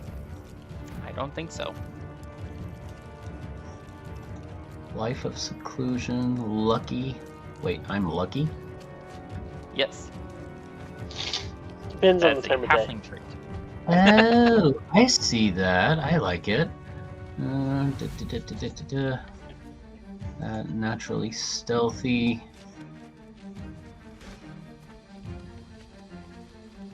One size larger than you. Oh, cool. I wish I knew that. What is this? You can draw. I'll read that later. Ritual casting. Nope, I don't have any other bonus actions or any other actions that I can use. So So basically, you're just gonna stand right there. well, I kind of like to run away. Well, unfortunately, you did not disengage. So if you run, it'll trigger an attack of opportunity.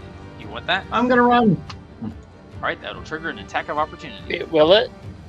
Well, Yeah, let's see what happens. Oh, wait, yes. No, he's not inside Fog Cloud. Sorry, okay. And I get Oh, you missed. yes, I get an 8 to hit, which he must have been. Okay, so just so you're aware, Roscoe, technically he should have been attacking you at advantage because you're in darkness and you cannot see. I'm going to rule that you could see because the fire was behind him. All right, that was Roscoe's turn. Throk. I think I have 5 more feet of movement. I was here. 5, 10, 15, 20. Oh, yes, I can move one more. 25. And one more. There. And then it is Throk's turn.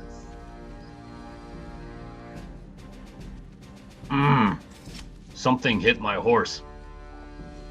Rude. Normal. And swing battle axe.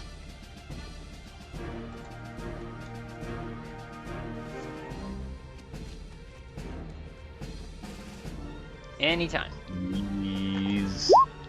Please work. Oh. That is a miss. Ugh. Did you want Where to are have your you? horse?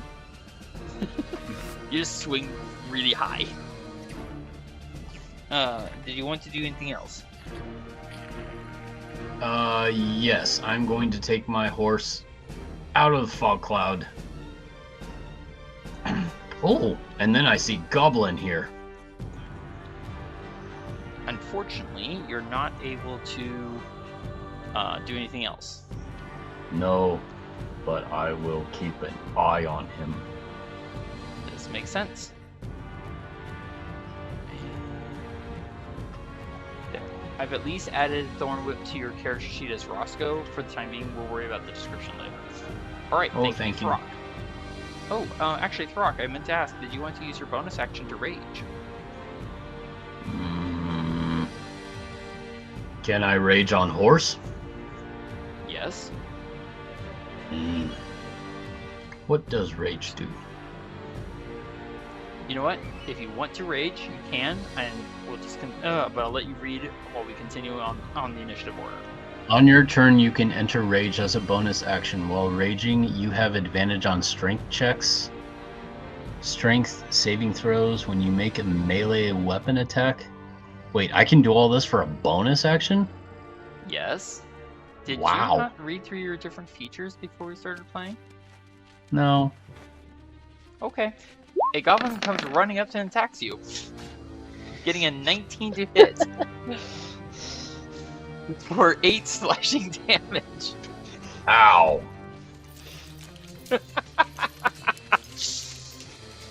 I'm 1 hit point left. And Ugh. will use his bonus action to disengage. Whoops. Not stretch himself out. 10 feet, so you can only move 20. There. This bonus action. This goblin is going to bonus action to disengage. I know words.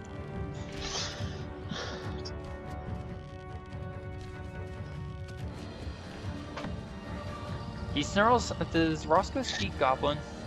Because this Goblin just said something. Oh yeah, he does. Roscoe, this Goblin says something very unkind about your mother as he pulls his scimitar and attacks you and gets a nat 1. Which should be at advantage because he can see you and you cannot see him. So let's roll it again. I'm paying attention. Well, you get an 8, so basically the exact same result.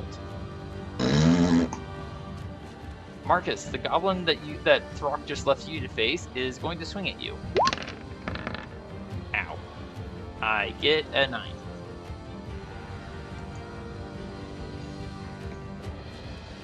Which basically means he does not hit you. However, this Goblin is going to move up and attack you as well. Not aware of the fact that you just restored someone to life, basically.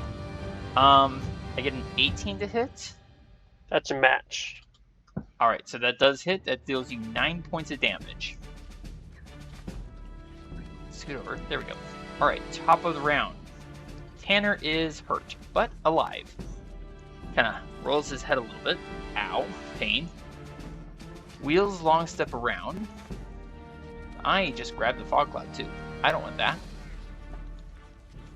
That's supposed to stay exactly where it is. There we go. So Tanner is going to ride up here and attack with his war shield. Can I please hit?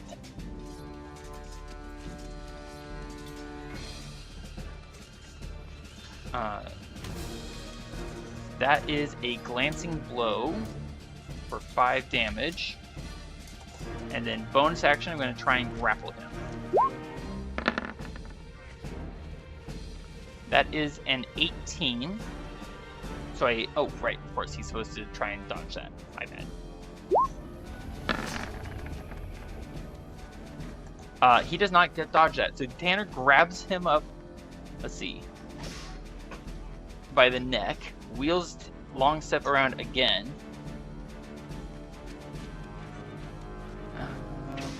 How far did I move? 20, 35. Alright, so I'm going to do a strength, I'm going to do an athletics check. Because I'm basically going to... No, that wouldn't work because I already used my action. Alright, I'm going to basically run him right into the tree. Marcus, roll me 1 Delta 4.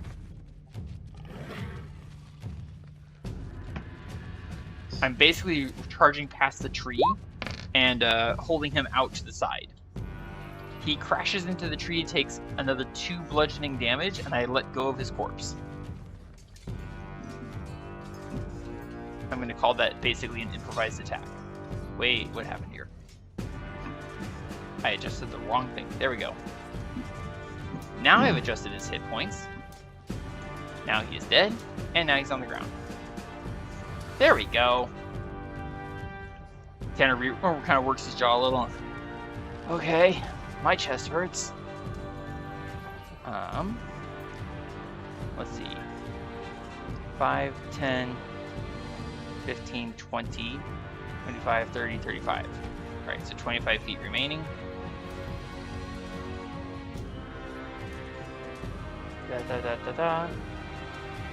To here. Alright. Marcus, thank you very much for bringing me back to life. I appreciate that. Marcus, it is your turn.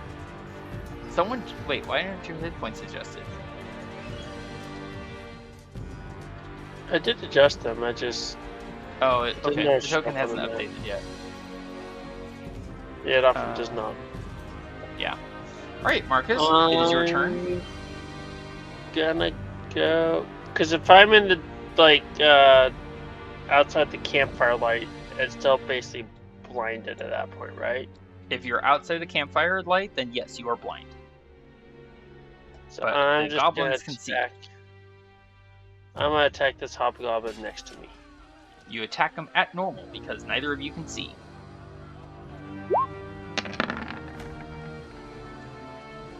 Alright, that's an 8. Pull him around and try to catch him with the haft. Excellent. Oh, please hit. Oh, that is also an 8 to hit. Now you can have your horse dash and take you very far away and trigger no attack of opportunity thanks to Fog Cloud.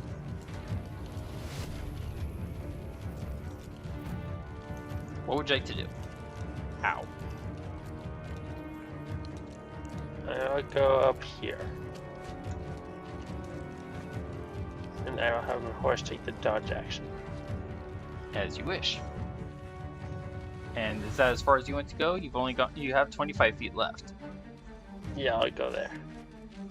As you wish. Roscoe, it is your turn. You cannot see your opponent. I don't even know where my opponent is. You know an attack came at you from this general direction. But where he is exactly, you're not sure. No, I don't. Actually, I'm almost wanting to hide in the fog. So right now, he can see you, but you cannot see him. Make sense? I'm going to disengage. This makes sense. Now you could, because you do hear horse hooves thundering up to the north of you, and you can see Tanner on long step with the firelight behind me. Mm-hmm. So you could disengage and run to Tanner, if that makes sense. Oh yes, I'd feel much better if I was running towards Throk. Well, unfortunately, I'm actually, you're a small creature. Okay, 5, 10, 15. You could go through my horse's space, but the problem is you won't be able to climb up onto Throk's horse, Crow.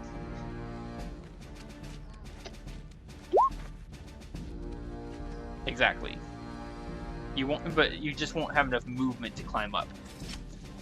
You could go to Tanner and climb up onto Tanner's horse, if you want. Yeah, I think that's probably the best move. Alternatively, you could try climbing the boulder right next to you. It's only 20 feet tall, so you'd get about halfway up. I'll try going to Tanner. Excellent. Alright, you disengage, no attack of opportunity, and you run for it. Take me, take me, take me! Indeed. Tanner will, seeing you come, I'll basically help you reflexively to climb up onto Long Step. Did you want to do, that was your action? Anything else you want to do, Tanner? Roscoe. Thanks. No. To be fair, you are nope. the healthiest one. You are the healthiest one in the bunch right now. Yeah. Pretty awesome All right. that way. Good. That's my plan. Alive. Throk. Did you want to do anything with your turn, sir? Is it my turn? It is your turn. Next up on you to them.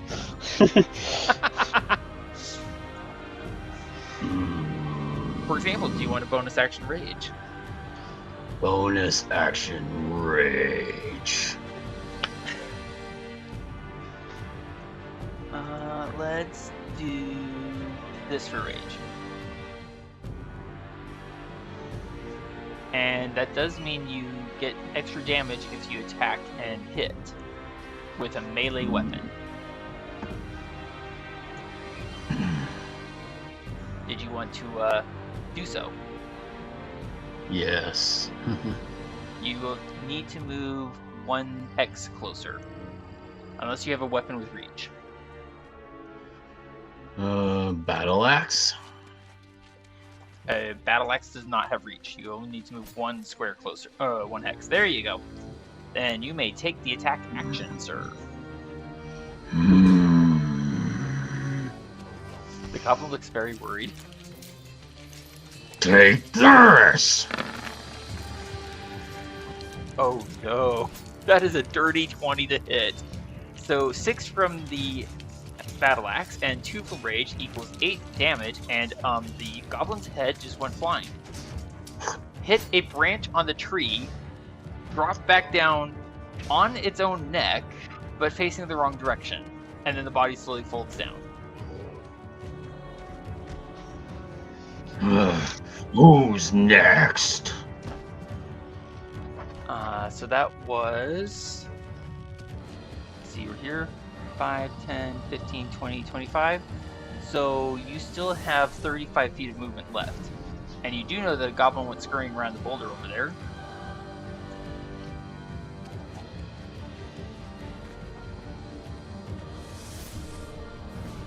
You said I have 25 or 30 feet left?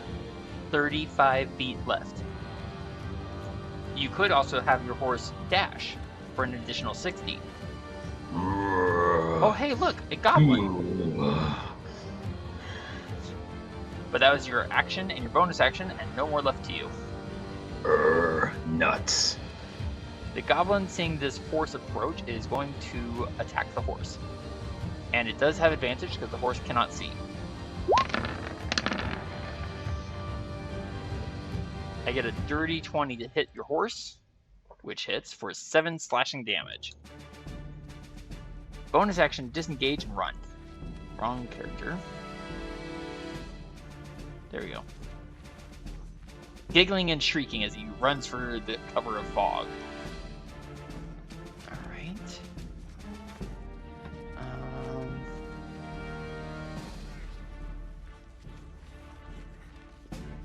There we go. Top of the round. Seeing as how I now have our druid sitting on my horse with me, seems a little risky to try and do any grappling, so I'm going to pull out one of my other weapons. Do I have that? I do. Okay. And then I'm gonna have to use my other token or other screen here. Roscoe, thank you for casting the fog cloud. I'm going to use it for a moment. Okay. 5. Let's see, how far is that? Okay. You also look like you need some healing. I'm a little battered, but I'll worry about that in a moment. Alright. So the weapon that Tanner pulled out is his lance, which has reach. Oh boy.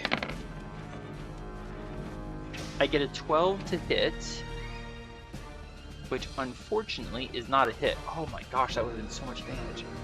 And because of reach, that means I don't actually close to distance. Let's see, 5, 10, 15, 20, 25, 30, 35, 40, 45, 50, 55, 60. I'm going to have my horse dash.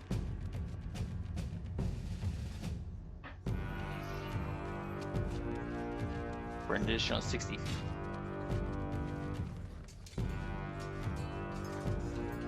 Way over there. Very much out of the way. Alright. Marcus, it is your turn. You are rather badly hurt, even though it doesn't show up on my screen. What would you like to do? Marcus? I think I'm gonna ride over here and try to attack this hobgoblin. This makes sense. Go for it.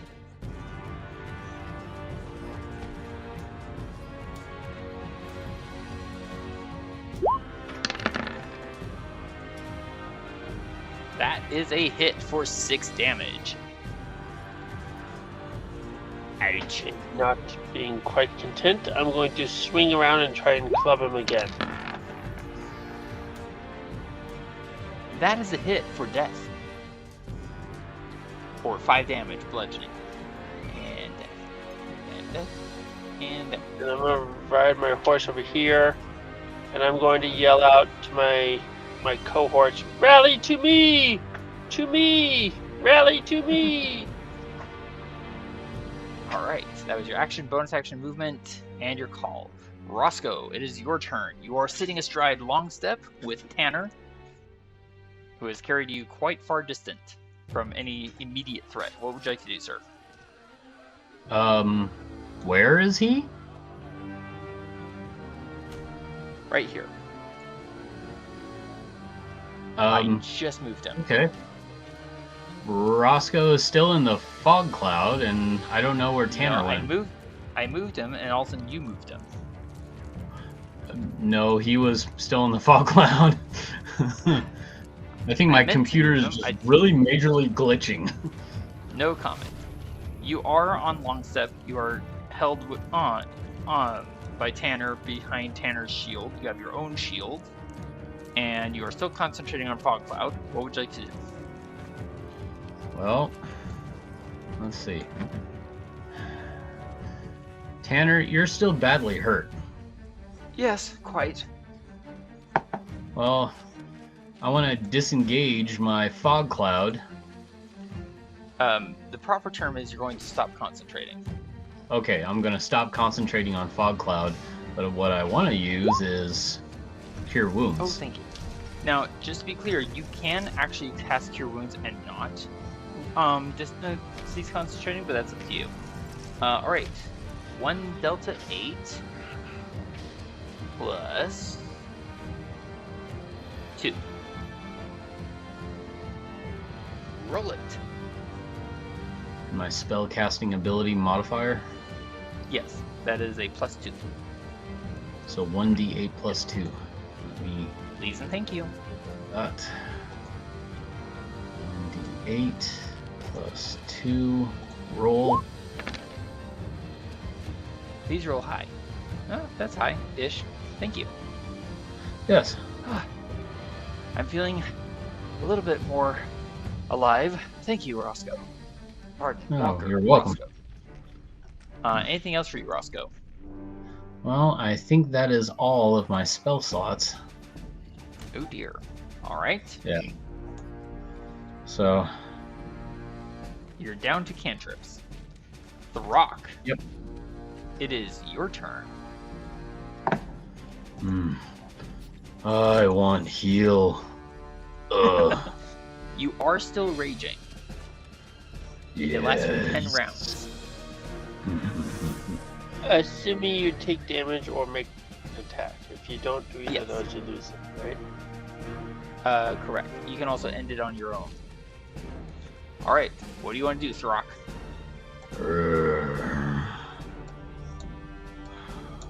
Where's that hobgoblin?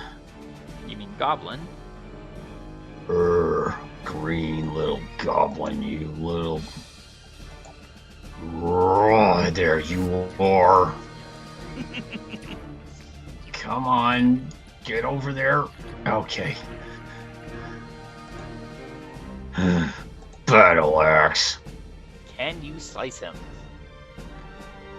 Head off! Please click. Computer. It rolled. However, an 11 is not enough to hit.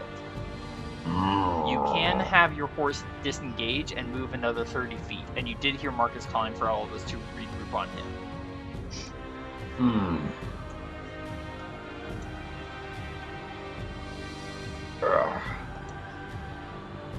Now I go 30 feet this way. Excellent. Alright. And I assume you had your horse disengage? Yes. Okay. Alright, it is the goblin's turn. Oop, too far. He might still hear my voice calling in the distance. The goblin? Yes, he hears it, but he also sees that basically everyone of his group is dead. So he's running. Tanner, feeling slightly better. Let's see if I can grab all the tokens. Hey, I grabbed all the tokens.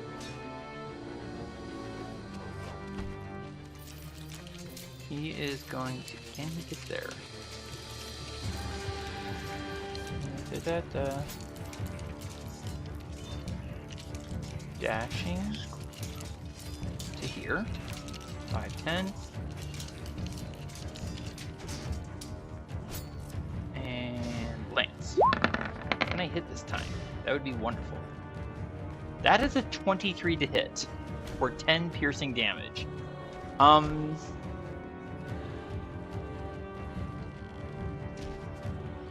The goblin is very dead, as in impaled and stuck on Tanner's lance. So that was 75 feet out of 120.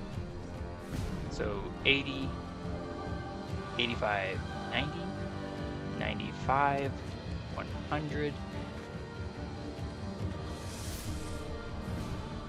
105. Tanner comes trotting over and just aims his lance at the ground, the body slipping off, flopping wetly. Well, they're dead. Ow. And we will exit initiative order. Yeah, that could have gone a little smoother. Sore.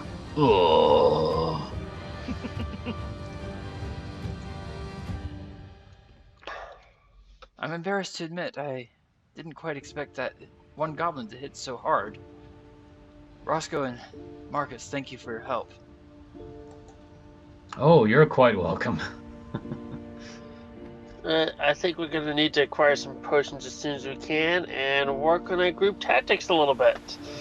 I feel like we got a little scattered there. My bad. A little. Headache from rage. Perhaps we would benefit from having a small rest. Well, I mean, there is a campfire. there is a campfire. Roscoe can have a point of inspiration. Tanner will help Roscoe down off the horse. Tanner, you're a good survivalist. Do you think it'd be safer to to take a rest in the light of the fire, or I kind of wonder if it might be safer to take a rest off in the shadows. Well, You there see is anything one we should small do? point.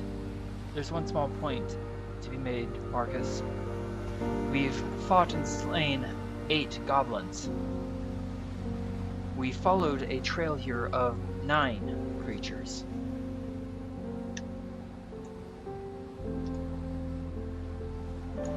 So it seems Where's one the got ninth? away. Perhaps a short rest would be in order, and I will attempt to find the trail of the missing goblin.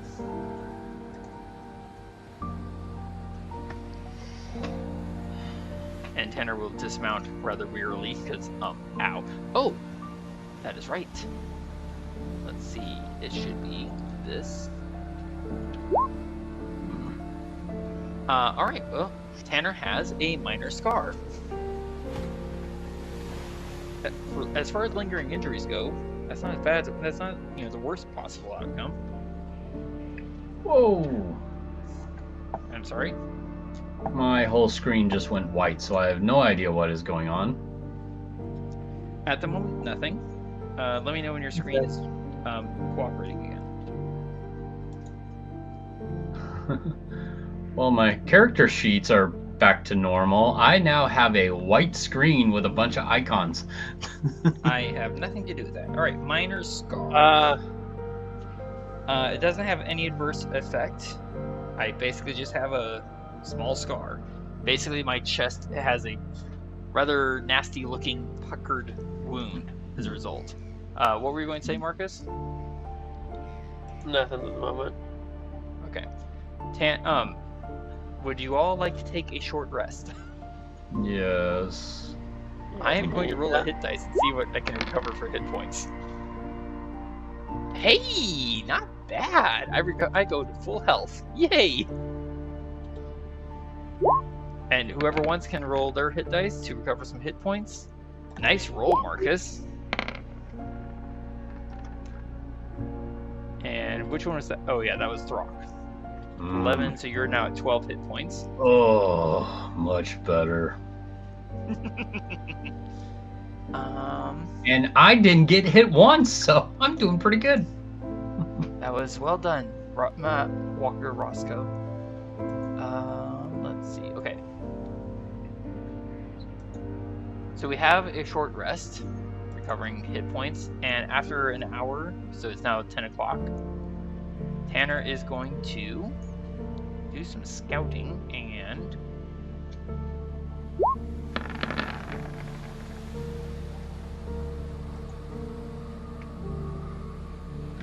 this is most strange.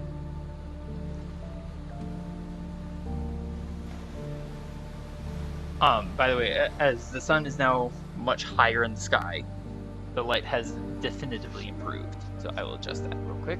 I'm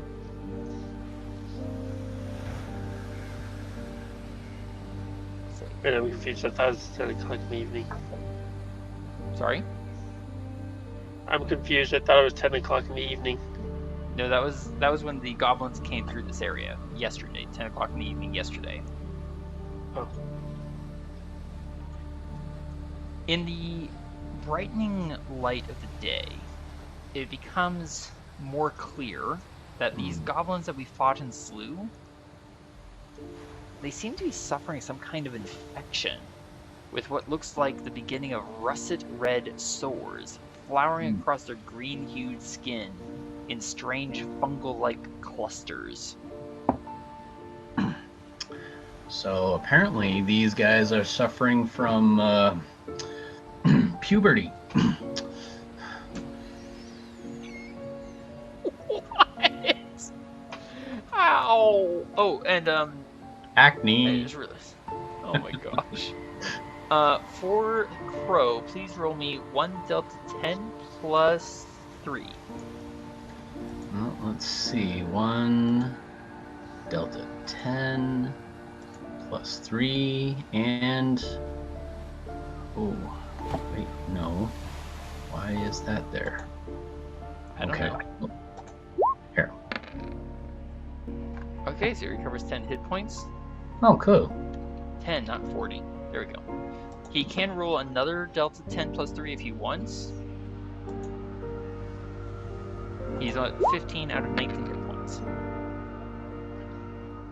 He is now at full hit points. Oh, good.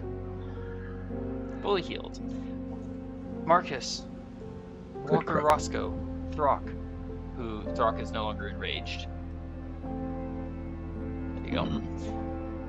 There is a trail leading away from the camp, this goblin camp. And it's heading towards the trail that leads up the mountain above the hidden village. But it's not that of a goblin. I confess to being a little confused. We followed the trail of 9 goblins here. We killed 8 goblins, but what left here was not a goblin. Then what was it?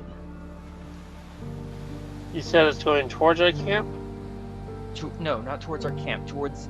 It's going in the direction of the hidden village that our tribe is going towards. Or more accurately, I think it's heading for the trail that leads to the shrine above the village. For reference, that would be the shrine that Roscoe has to go to offer prayers at. You were going to say something, Marcus?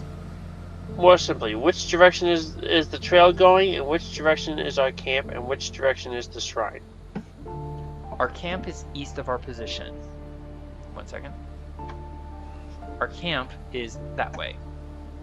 The trail is going ish that way-ish. Towards the village and the shrine. Well, I don't imagine we have much time to waste on this one. We'll have to figure out what it is and either deal with it or get help. I think it's become a plant.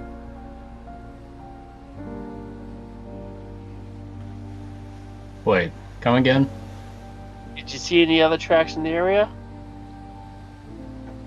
No. The goblin's trail leads to this campfire. We killed 8 of them. And a 9th creature left. And based on the trail and the scent and the lore of my trainers, I think it's become a plant and walked away. Last time I checked, plants don't sprout legs and walk away. What type of plant are we talking about here? Well, Tanner's like I said, calm and quiet. Forgive I me, think Marcus, we one must moment. deal with it. We'll better identify what it is so we can report back to our camp. But either way, I don't think we have much time to waste. In point of fact, Master Walker Roscoe, it is a plant that sprouted legs and walked away. Well, that's something I wasn't expecting to hear. It Roscoe, do you is still have not any a- other... Whoa, Oh, whoa, sorry. one at a time. Go ahead, Marcus. Roscoe, do you still have any other tricks up your sleeves? For What kind of working tricks? the nature to our advantage? I'm not a magician here, I'm a medicine man.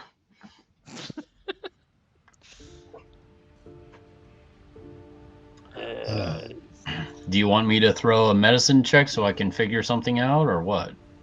Mostly, I just need to know if you have any more, any more will or power to work the land with your magic. I need a full rest, like a full long rest, in order to get that. All right, so you're pretty much burnt out. But I think whatever this creature is a dire problem. We must chase it quickly. I What? can point out the trail. Tanner pauses to Walker Roscoe, and he can follow it ably enough once I show him what to follow. As we travel, I can see if I can find any sort of healing plants. We're good. How far is the shrine? It is a few hours. In point of fact, Marcus, you would know this because you were born into the tribe, whereas Throk, Roscoe, and Tanner were all more recent additions. Marcus, you would know that to get to the shrine from here is going to be roughly about 2 hours. Well, sounds like we better get moving before it gets there. Tanner will show Roscoe the trail. Marcus, what is our riding order? What positions do you want everyone to take? Same as before?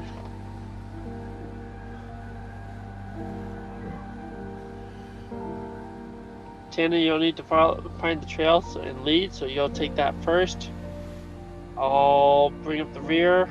Roscoe and Throk, you can take the middle. Okay. Although I think it would be nice if we could, on the way there, find some medicinal herbs or something that we can use for more health benefits. As I mentioned, Yes. I will seek out healing plants as we travel. I will be able to keep an eye out for trouble. Walker Roscoe, the trail that we are following is right here. If you will note these prints, and Tanner will point out the prints so that Roscoe can follow them. Roscoe, are you going to mount up with Throk on Crow? Yes, although my screen is still white and I cannot see anything. Try refreshing, and as we travel, Tanner is going to do a survival check.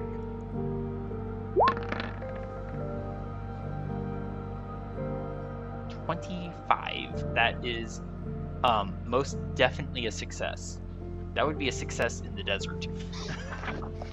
Alright, so per Natural Explorer, that means he is going to find... Oh, actually, real quick, healing.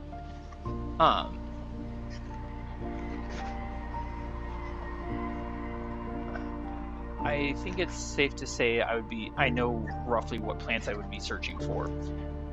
So, +3. And You're kind of cutting in and out. By 2. Can you check your Can you hear me microphone okay? at all? Can you hear me okay? I think it's a little better now. You're just I can hear you just fine. Okay, it might be on your end, Marcus. Can you hear me alright? Now you're better. Much better. Okay. Roscoe, I only rolled a 1, so I find 8. More particularly, I find 8 talon saps. I know words. Talon saps? Yes. These are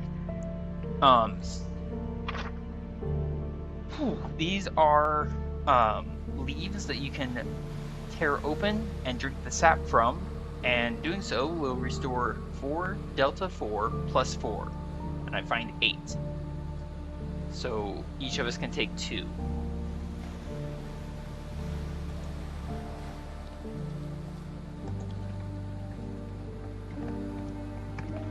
Talon saps.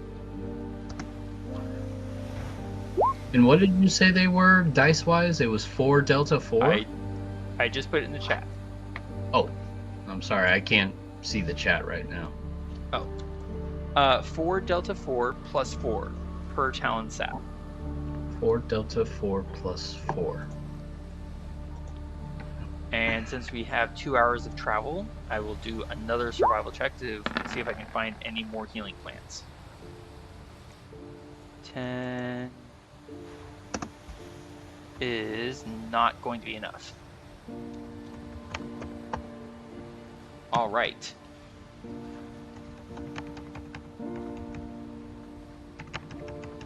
We can play a little bit longer if you are all up for it. I'm good.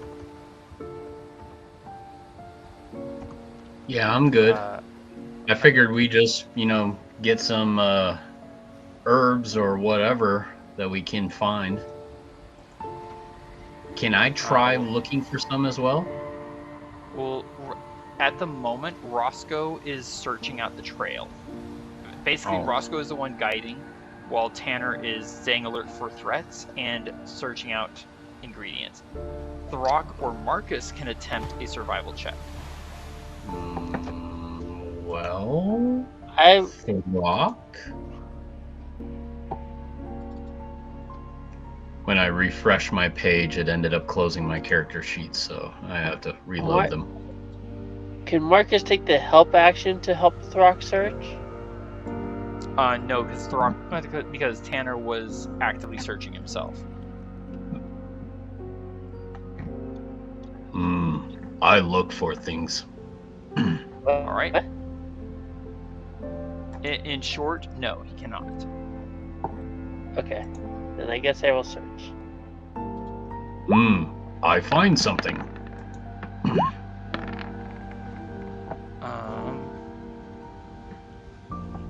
So that's Throk is searching and gets a 7. Marcus searches with a 13. Unfortunately, neither of those is sufficient. Good attempt. I found no rocks. Success. Indeed, you find rocks. Throk I finds find rocks. You find what? I find rock. Sure, you can use that for throwing in due time, but let's keep moving for now. I throw rock. Oof. The rock goes whistling away and crashes into another bigger rock to no effect, except for it to make a loud clacking noise. I search again. You are each able to make one more survival check. Alright.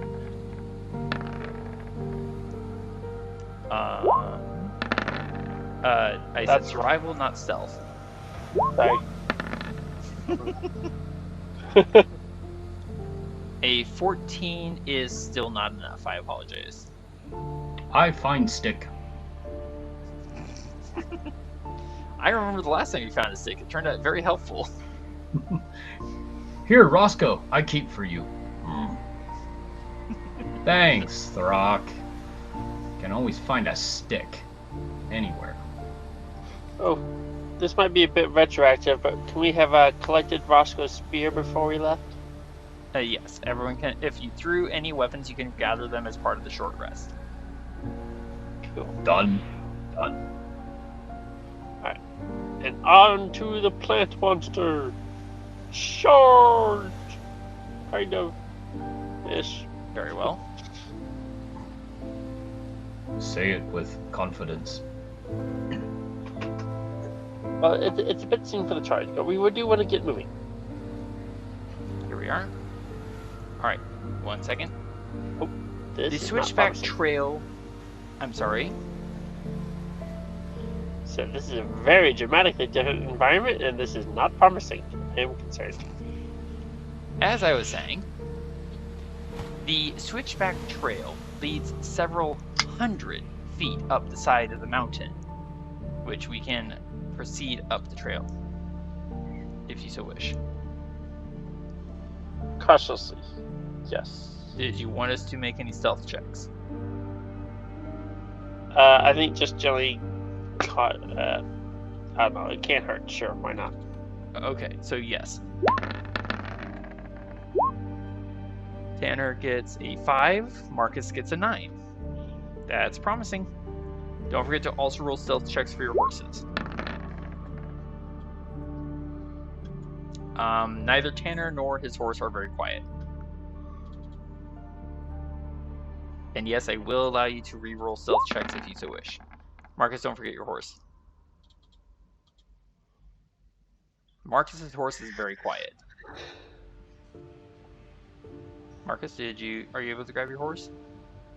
Oh, fudge. I keep forgetting that. You cannot move 60 feet on your own without dashing. Oh, Throk, Roscoe, hold on. are you there? no, I cannot You're grab my muted. horse. Page can't me a load. Hold that thought. Now it's loading. Save.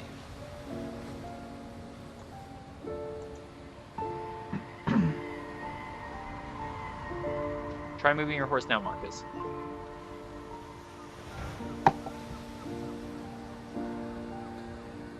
Marcus, Oh, sorry. try moving your horse now, Marcus. Yes. The horse moves. Hooray! And Roscoe, Throk, how are you doing? Would you like me to move your tokens for you? Oh, you're up. Okay. And would you like to roll stealth checks? For Roscoe, yes. Throk, and Crow. Okay, Crow. First. Okay, Marcus is rolling his second stealth check.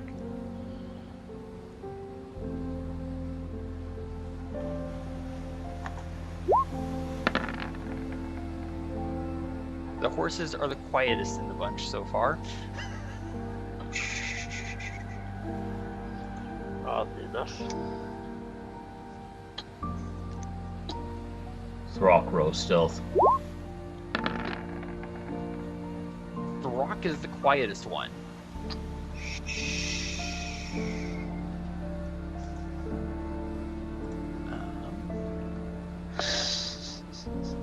Okay, my I turn. say nothing. Yep, Throk is still the quietest. I was about to make a horse joke. Marcus, I see that. Okay, yeah. You rolled a 9 on your stealth check. Yeah. 1 second. I'm going to encourage the party to keep moving. Yes, quite so.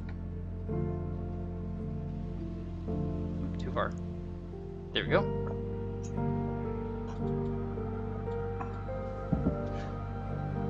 Stealth. Tanner gets a 7.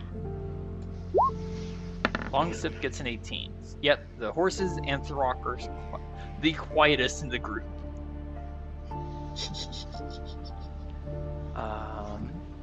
Alright.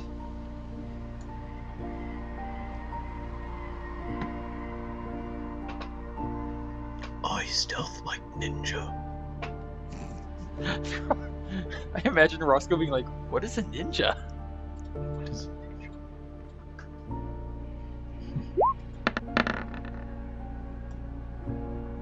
I get a 4. Throk, you say some of the weirdest things. Throk, would you Tanner, be so kind as to This, guide your horse? Sorry? Tanner, isn't this a rather stony environment for a plant creature? It's highly unusual, yes. But we are still following the trail of a plant creature. Alright, so be it. Let's keep moving.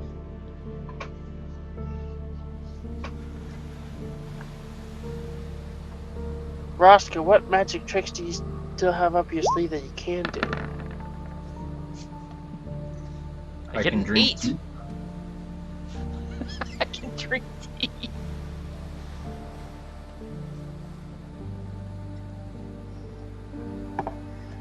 No cantrips of any use?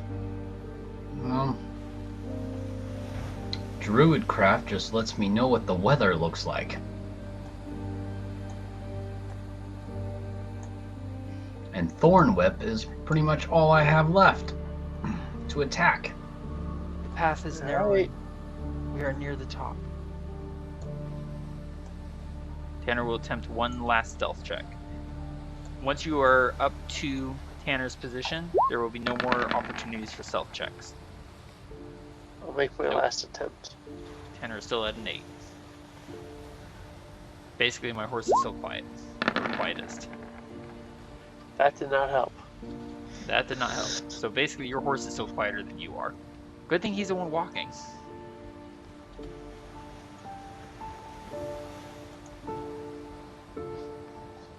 Oh, my neck. I think it might be because of all that armor. Makes too much noise.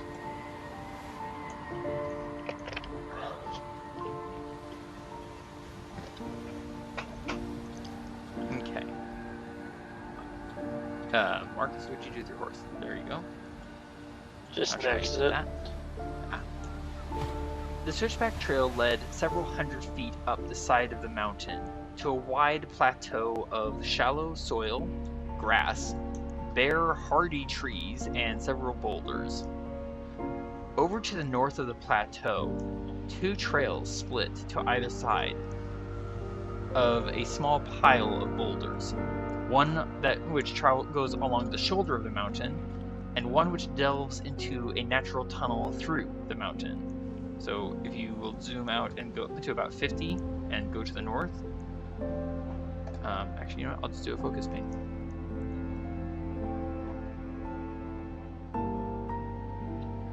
Ding! There you go. So the trail that goes to the right of those boulders leads along the shoulder of the mountain, whereas the trail to the left leads through the mountain. To the west of the plateau is the shrine. It is a humble altar set in the shelter of the overhanging mountain stone, carved from the bones of the living rock. Not a site for sacrificing humanoids, but long a place of sacramental reverence for life.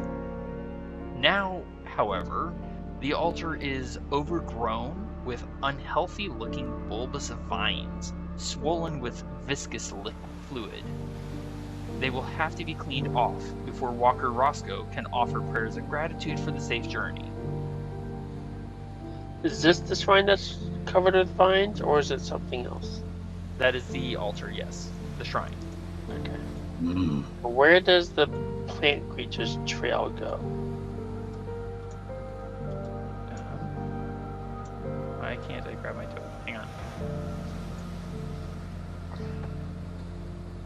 What is going on? Its roots grow deep underground. Wait, what? Not now, Throk. Oh, because I was trying to grab the wrong token. Okay. The trail leads to the north, to where the tunnels split, or at least in that direction.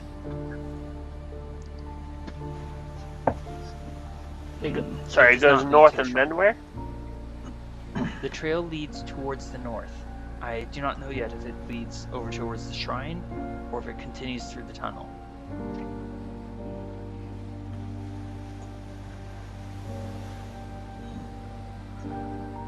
But we have been sent to escort Walker Roscoe to the shrine, that he may offer our gratitude to Malachim. Do we want to split here and have me follow the trail, or do we want to stay together? Well, Throk and I can take. Roscoe, how long would your offerings take?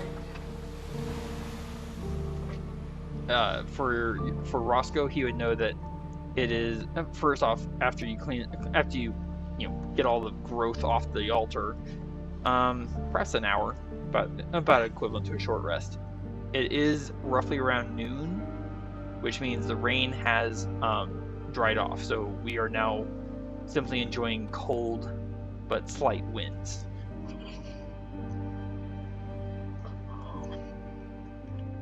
Well, me and Throk can probably go over there and take care of it. Probably take me about an hour to get through my meditation and prayer.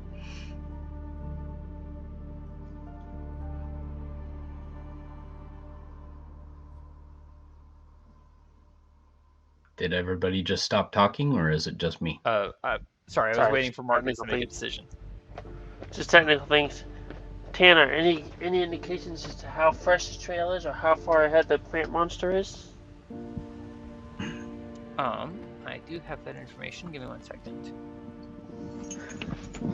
I have to find it, basically.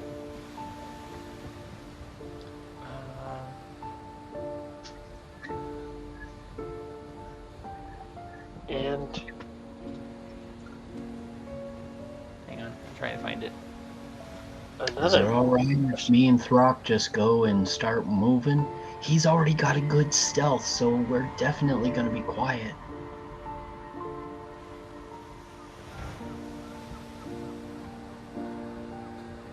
I had it written down somewhere. Sorry, I'm looking for it.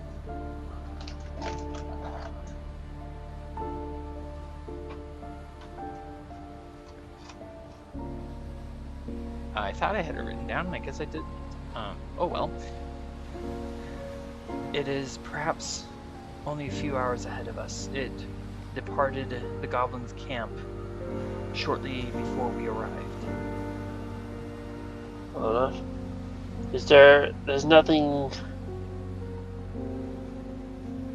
nothing beyond this shrine that we value dearly, is there? As far as our fellow tribesmen or camps?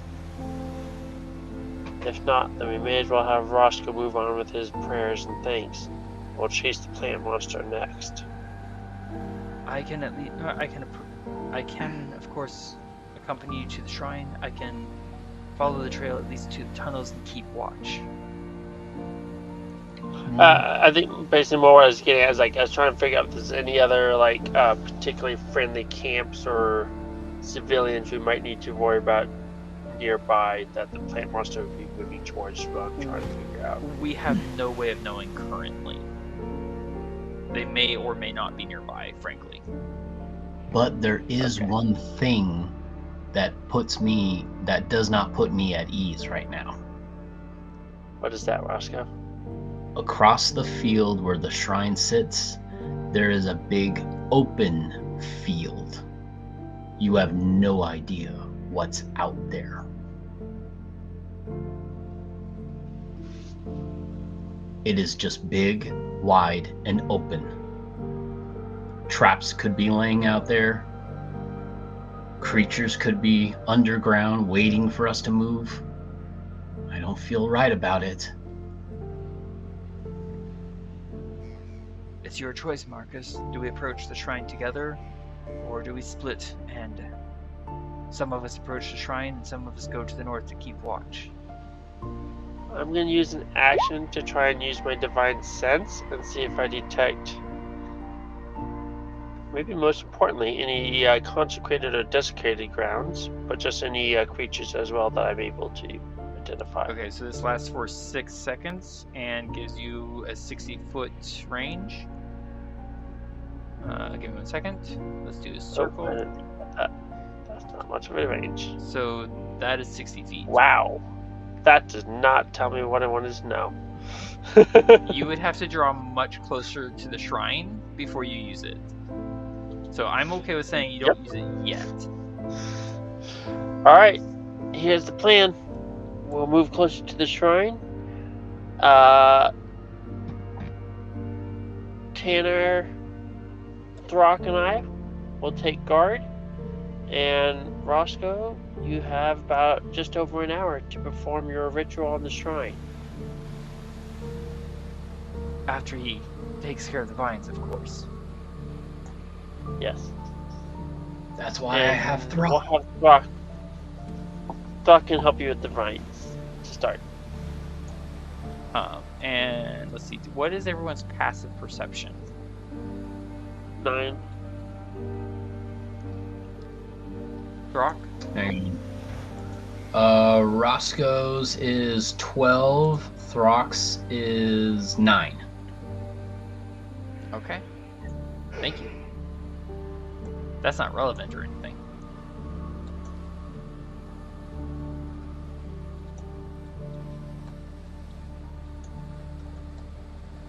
So out here in the middle of the field, I'll attempt my divine sense. Right there, or do you want to wait till you're closer to the shrine? Because you're... Oh, there you are. Actually, you know what? I'm just going to put an aura on you so that you can see where 60 feet is. Cool, except I'm this one. Hang on. Yes, that would help. Yeah, I'm this one over here. Okay, hold that position for me there, Throk. So I can put a aura on Marcus, 60 feet. Let's have everyone be able to see it. There you go. So that's Marcus's divine sense range.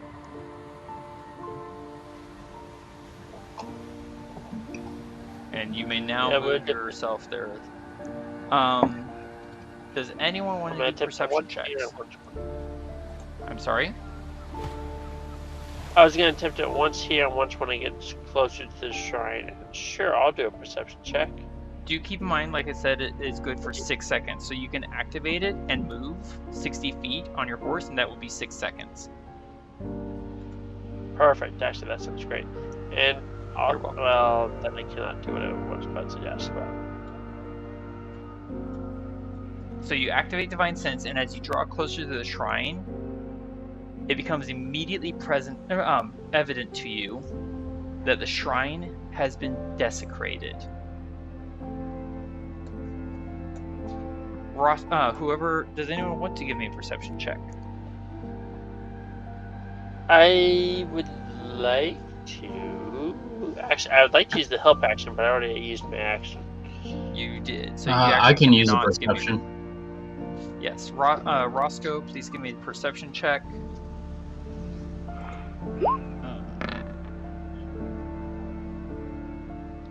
Alright, thank you, Roscoe. Does Throk want to? I'll give a shot.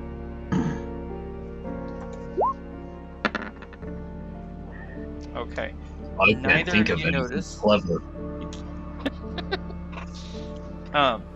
Neither Roscoe nor Throk notice, but Marcus, you are, thanks to Divine Sense? Yes.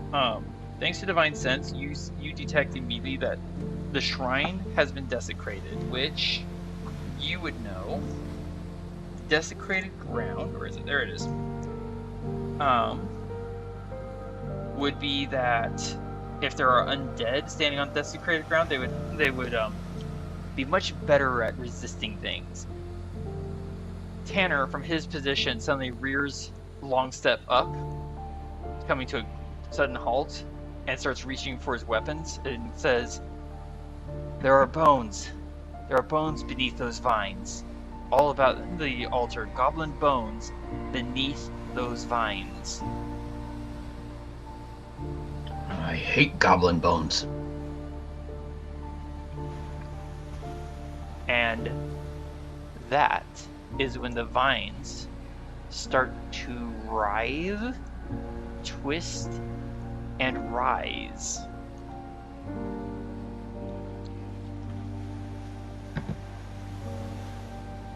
Into a vaguely humanoid-like form.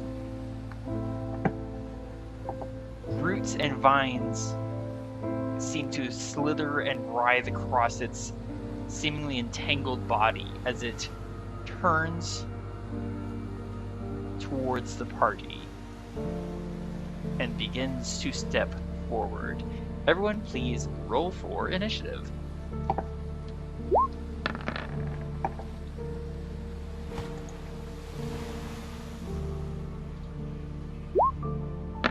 And don't forget your horses.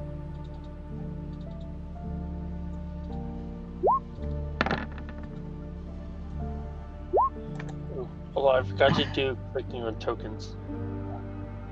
I will add them in that case.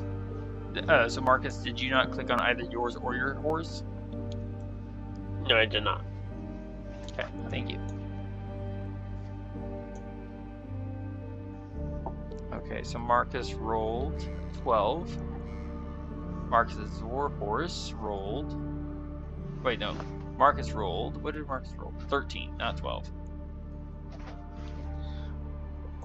And his warhorse rolled 12. Whoa. Throk got a 20. Nicely done, Throk. Wow. Did you roll for Roscoe yet? No. I'm working on it. Alright. Thank you. And while he's doing that, Marcus, please give me a performance check.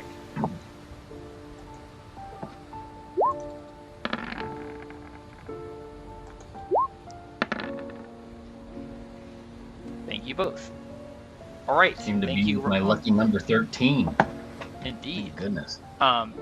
Thanks to Marcus. Marcus and Roscoe, you both rolled the same initiative.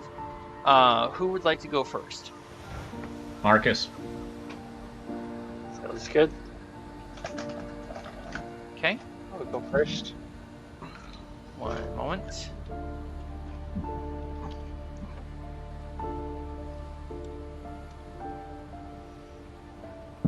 Wait, Longstep and Marcus's Warhorse both rolled the same? What do you know?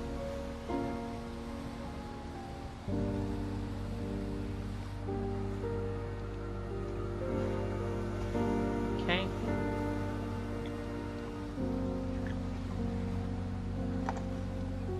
Did I remember to roll for myself? Because I don't see me. Huh. Somehow I managed to not click on my token. Alright, what did I roll? I rolled a 5.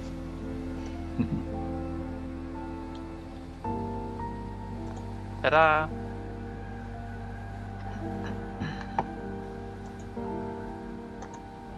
Let's adjust this a little bit. Come on.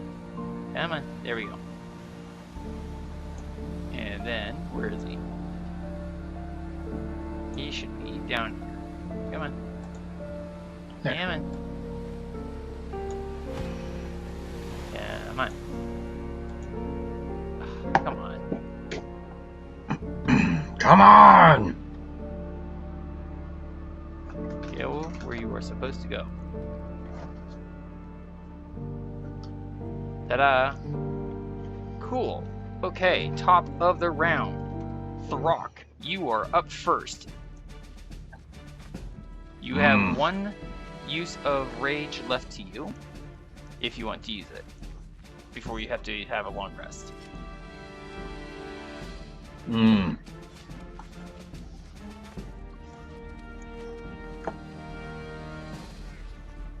I grab my spear. Alright. What would you like to do? Come on, Paige, work with me. I take spear and I throw at root. Alright. Throw at the root. And use inspiration point for advantage. Excellent. Let's see how close you are. You are 30 feet away.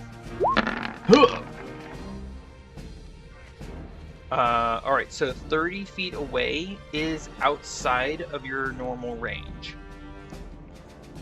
So you could have your horse move closer 10 feet, then throw, and that would give you the advantage. Okay. Also, it seems you left your rage checked, and you cannot use rage damage with a thrown attack. You have to use it with melee. What? Oh my gosh, no. Take the -2, or take the 2 out. Alright. When you make a melee weapon attack using strength, you gain a bonus to the damage roll that increases the gain levels as a barbarian. Alright, so you're still going to throw the spear, or are you going to ride up and stab at him? Because you could also ride up to him, this creature, take the attack action, and then have your horse disengage and move away.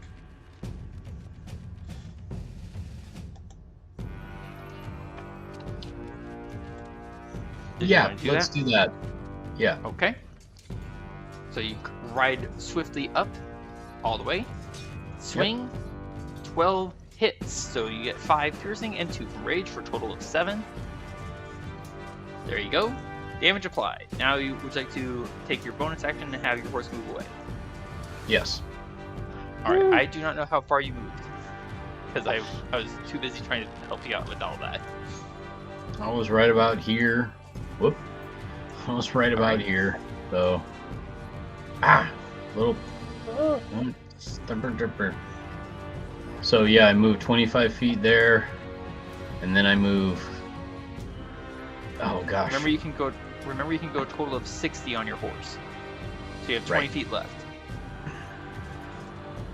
Yeah, I want to take advantage of being away from him as far as possible. There. Alright. I don't know how long his reach is. Valid. Roscoe, it is your turn. I believe Thornwhip has a 30-foot range. Oops, what is going on? Let's do this.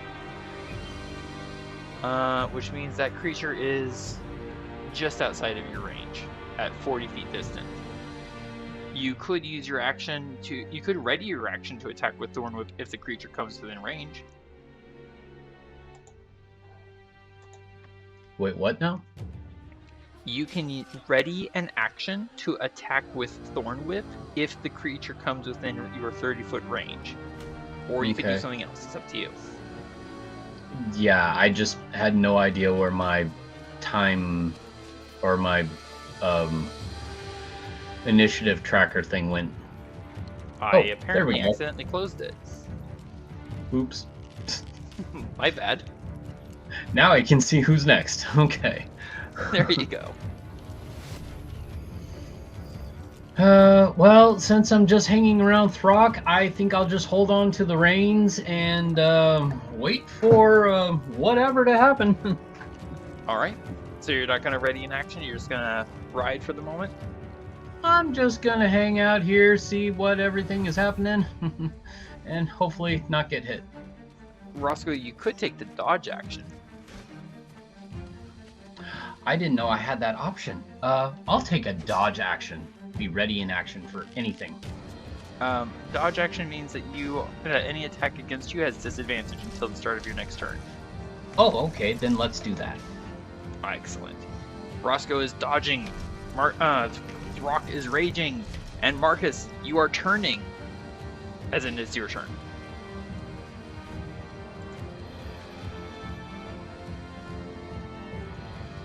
Marcus? Sorry. I hate that long silence you do. I know you're thinking, but it always makes me think that something went wrong and I have no idea what happened. Can we traverse over the shrine or no? With You mean you want to I don't ride your horse recommend it. across the altar? what? What? Are you suggesting that you ride your horse across the altar? I'm asking if I ride my horse across the altar. I wouldn't recommend you riding your horse across the altar. What are you trying to do? I think that's the best way to ask what you're trying to do. Trying to figure out options for flanking, basically.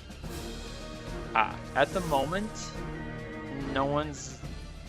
I mean, if you look at the altar, it's several raised steps to a raised platform. There's not really a good stable ground for your horse to stand on, if that makes sense. Yeah, no one's flanking yet. I'm just trying to figure out options. Sure. I think I'm gonna move here, Okay. and I'm going to attack. You are squeezing your horse quite much into that gap. It is very tight fit, but you can do so. And you may proceed with your turn.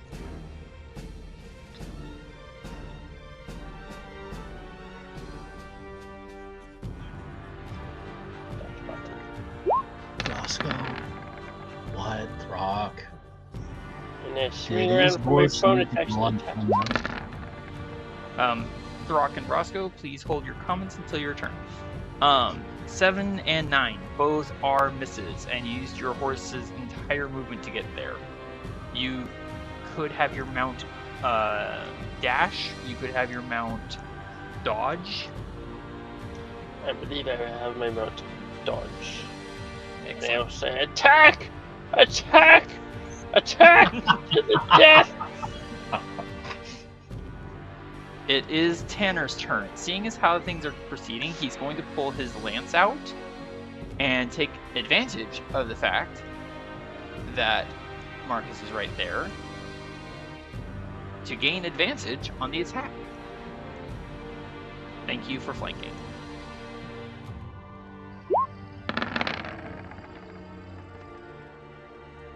$19 to hit. That is going to hit very solidly. Make sure I selected the right thing. There we go. For a moment there, I realized I had actually selected the horse rather than the creature. 19 to hit. Hits for 11 damage.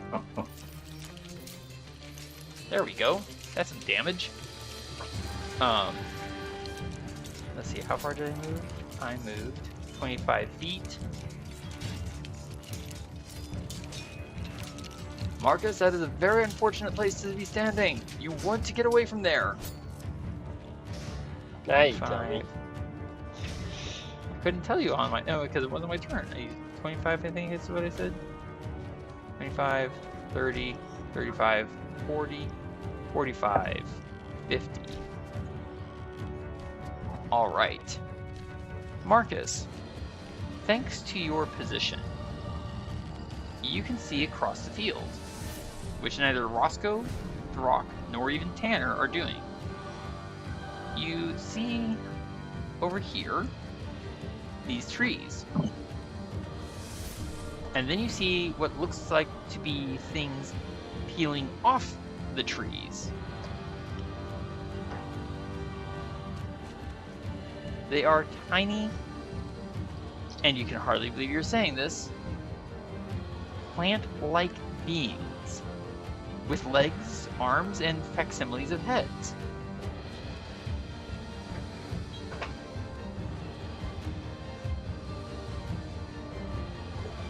There we go. Sorry. Did you say something? Nope. Oh, okay. Alright.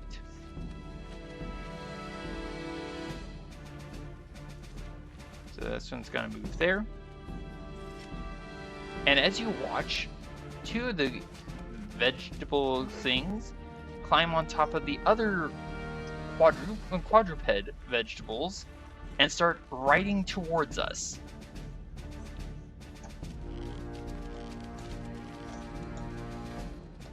Alright. Let's see.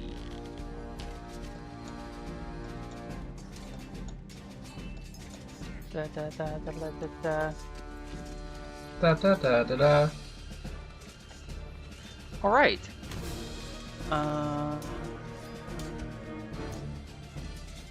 Marcus, please have your horse give me a strength saving throw.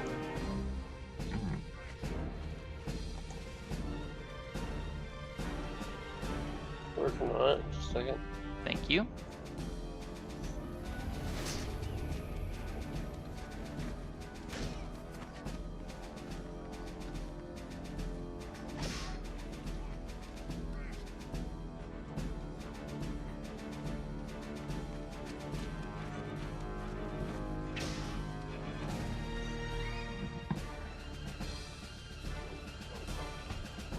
Everything okay there, Marcus? Sorry. Strength saving throw, you said? Yes. If it's not proficient in strength, if it doesn't have a specifically strength saving throw, then just roll strength. No, for your horse. Oh, sorry. No worries. We'll ignore that.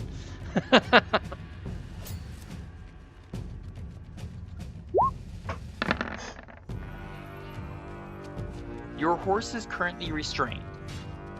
The area immediately around this creature is suddenly suffused with grasping roots and vines sprouting out of the ground, all centered on this plant creature.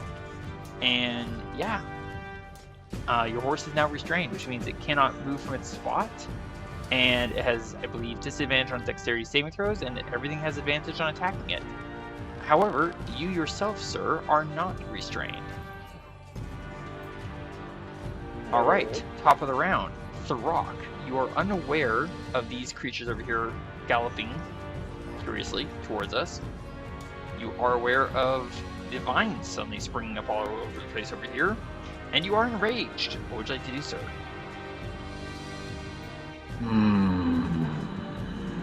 Thinking.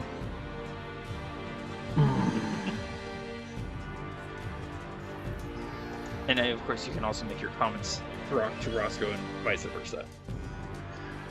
Marcus' horse is sitting in corner. Did it do something bad? No.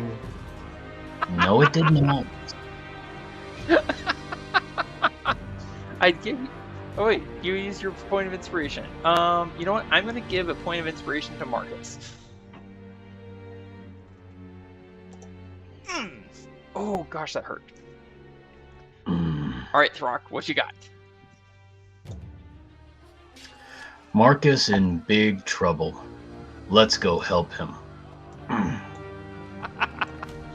That green area around the creature is difficult terrain.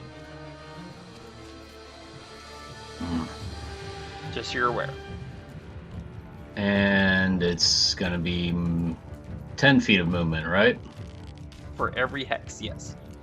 Okay. 5, 10, So 15, 20, 30, 40, 30, 50. 50 to get to here. 40, 50. That gets me here. There you go. Okay. So I'm flanking him, right? I will accept, yes. Oh. Advantage make. And battle act use. Swing. Oh dear. 24 hits. 6 slashing and 2 rage equals 8. And the thing spouts an ugly ichor, and your horse, Marcus, is no longer restrained. Because that thing is now very dead.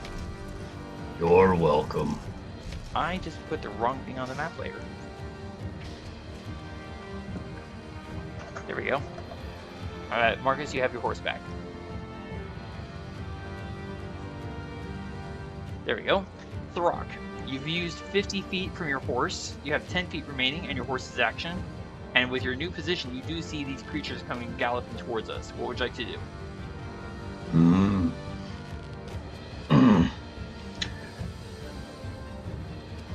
You can have your More horse dash vegetable. and move another 70 feet. Sorry, go ahead. More vegetable moving towards us. Yeah, that doesn't look very good. I have heard that eating vegetables is good for you. So horses dashing. Okay? 70 feet to you. Right here, because I'm out of screen. And 10 more feet. okay. Okay, great. Good. We're way out here in the middle of the open field. Good job, Throk. And it is now Roscoe's turn. Hey. You can dodge again. You can ready an action to cast a cantrip because you don't have any more spell slots. Well, I will ready in action cast Thorn Whip if any of those things get close to me. Excellent choice. I want to check real quick to see what my range is on that Thorn Whip. 30 feet. 30 feet. Cool. I'll That know is within... a heck of a whip. Ba-dum-bum. Alright, thank you, Roscoe. You are currently concentrating on that cantrip. Marcus, your horse is free to move. Marcus? Sorry. Oh, okay. You worry me. Your horse is free to move. It is your turn. I will attack. What are you attacking? From plant monster. The dead plant monster at your feet, or the ones that are riding towards us? I'm sorry, I missed something. Wow, I'm did sorry, you it's just really not good. listen or something? No, I had an early morning. I apologize. Oh, you're getting tired. I gotcha. I'm sorry. Yes, the Yeah. creature that had entangled your horse is now dead at your horse's hooves, thanks to Throk absolutely devastating it with an exact amount of damage to its hit points. Okay, I apologize then. I missed that. You're It's all right. not cool. What would you like to do? I will spur my horse. Oh, wait, hold on. I'm sorry? Spur your horse? Spur my horse. All the way up here. I will attack. Having your horse dash. Yes. I will dash the horse. That is your Correct. total. That is your horse's total movement. You are now confronted with a very strange-looking vegetable bipedal creature riding on a vegetable quadruped. That is confusing, but I'm pretty sure it can be punctured. one way to find out. A 22 is a good way to find out. Are you attacking the quadruped or the bipedal or the biped? The rider. Mount or the rider? Okay, thank you.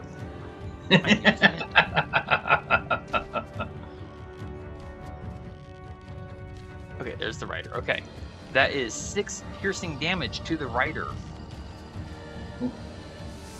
And not Anything else, being Marcus? bent, I will swing again. 24 hits. Aim straight for the bridge of his Sorry. nose. Ah, gotcha. Checking something. He has a nose? Okay. 24 hits for 5 bludgeoning damage, and you knock the thing clean off its mount. Bonk. Yeah. In That answer was- to Mr. Roscoe, he did have moves. So that was your horse's total movement, your attack, your bonus action attack. You want to stay on your horse or dismount? Stay. Excellent. All right. And that concludes your turn. It is now Tanner's turn. He's going to have his horse dash. 5-10 with his lance.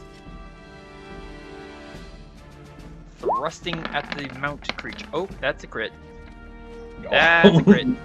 Oh, goodness. That's How's it 17 trapped? damage. Sorry? That is... One square further, you would have got an advantage, but it doesn't matter.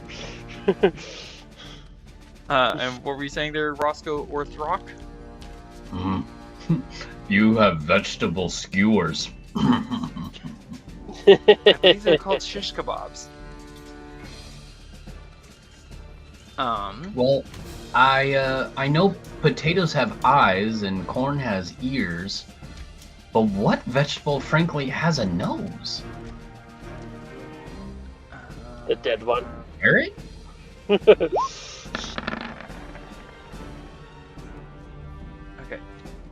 We need fire! We need fire to put these things down! I moved 100 feet, so I have 20 feet left. Because I had my horse dash. There we go. And I'm going to use my interaction to put my lance away. And...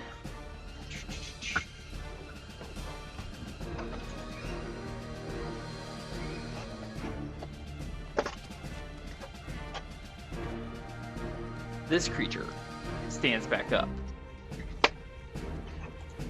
The one that you just bludgeoned, yeah, it stands back up. And it is going to extend some tendril-like viney arms and hurl a stone at you, Marcus. Actually, hold on. 5. Okay. It is going to hurl a stone at Tanner. Excuse me, Marcus.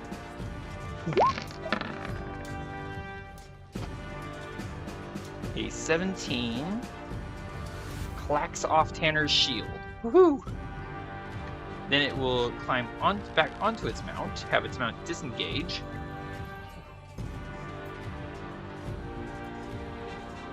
And retreat. Basically, this is a small vegetable riding a dog-sized vegetable, if that makes sense. Alright.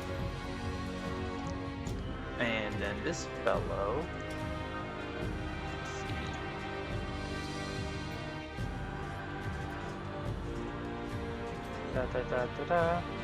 Ta-da! This one is going to slash at you with claw-like tendrils, Marcus. But gets a 10, so it misses. And that's as far as it goes. Alright. Top of the round, Throk. It is your turn. You have battle axe in one hand, shield in the other, and Roscoe right in front of you. And you heard Tanner yelling something about fire. Need fire.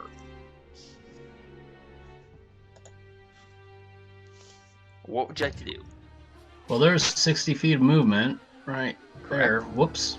Didn't want to go that high. I wanted to go down here. Okay. Which, that is 5 feet. What? Sorry, that is 55 feet. Ah. So I can move a little closer, I think. You There. can. Now I'm That on the is other 60. side. That is 60 feet. Okay, so let's see. I'm flanking, so I have the advantage. I want to go for the the mount. All right. You have advantage, and you're raging. I am raging.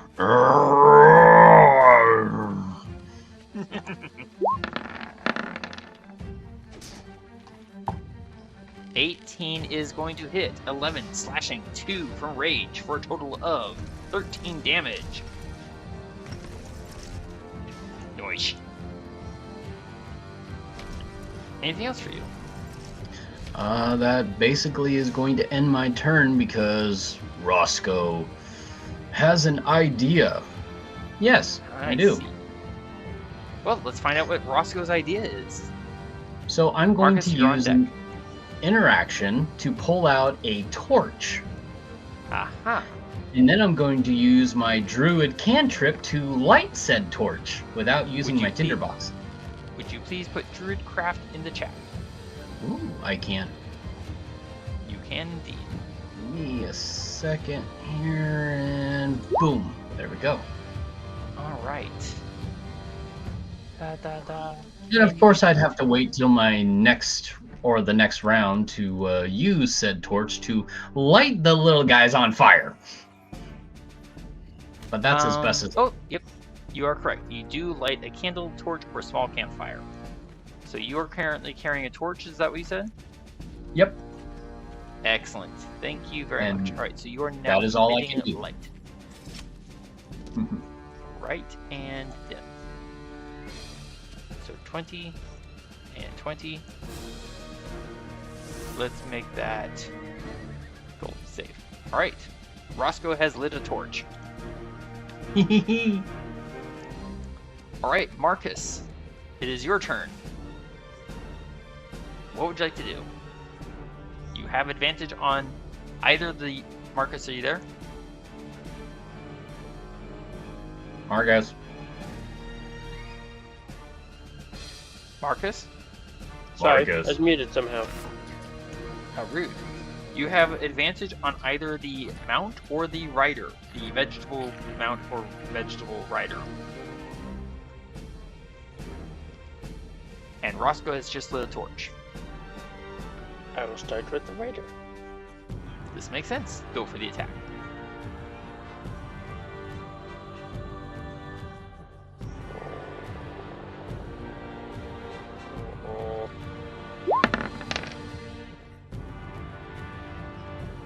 And 11 is not a hit, but you do have a bonus action. Swing away. That'll hit for 7. Nice. And no, I can't do anything yet. Never mind. That'll have to do for now. All right. Where's my mouse? There it is. Did you want to have your horse disengage, move away, or maintain position? In fact, I will move here-ish. There-ish you move. All right. Did you want to have your horse dodge? Yes, I will take the dodge, thank you. Your horse will take the dodge. Excellent. Tanner's turn. Seeing that Roscoe has now lit a torch, but having already put my lance away, I'm going to ride up to here. I'm going to use my shield on the rider. I can't get any advantage because of all the positioning. 24 hits for 5 bludgeoning damage. Sorry? I thought I Sorry, what'd you say? specifically didn't... Oh, I said you can't? I thought I specifically created an opportunity. Mm,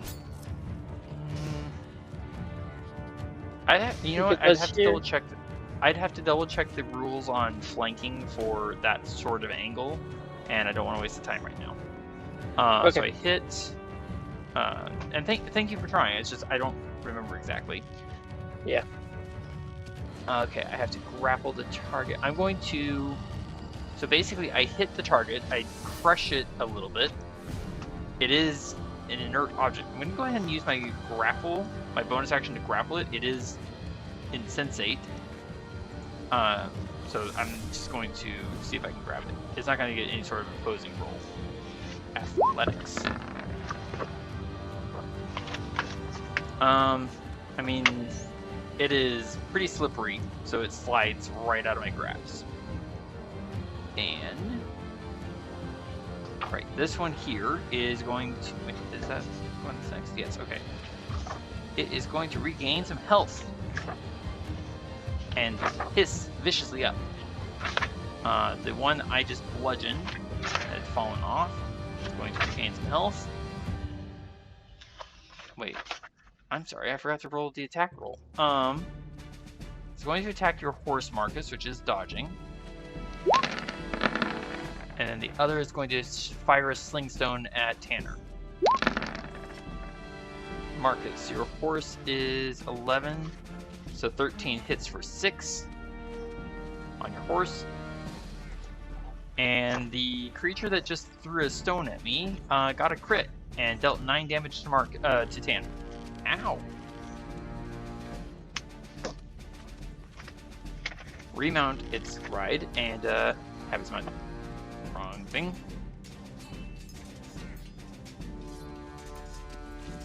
Disengage. Oh, come on. 5. Come on. There we go. 25. Ow, ow, ow, ow. There we go. Top of the round, Throk. It is your turn. This creature just regained some health. But all that means is you get to smack it some more. Smack. Smack away. And chop. That will hit, dealing 12 total damage, 10 from the axe, 2 from rage. Wait, you're attacking the rider or the mount? Rider. 12 damage puts it on the ground. Anything else for you, Throk? Roscoe. Yeah, no. Now it's time for me to burn it. Roscoe, it is your turn. So I have torch in hand. It is lit. Yep. I want to burn the rider to make sure he Excellent. stays dead. It is an inert object, so you basically just touch fire to its viney growth and set it aflame.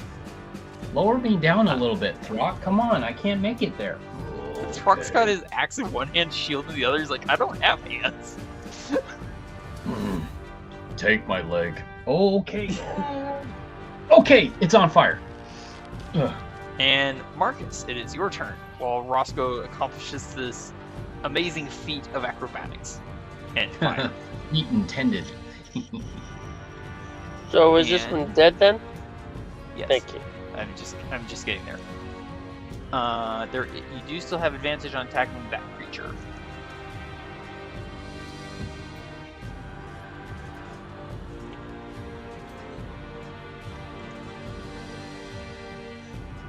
I think I'll start by actually moving down here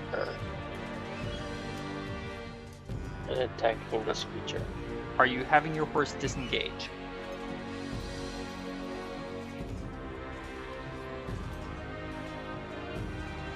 Marcus? Yes. Okay.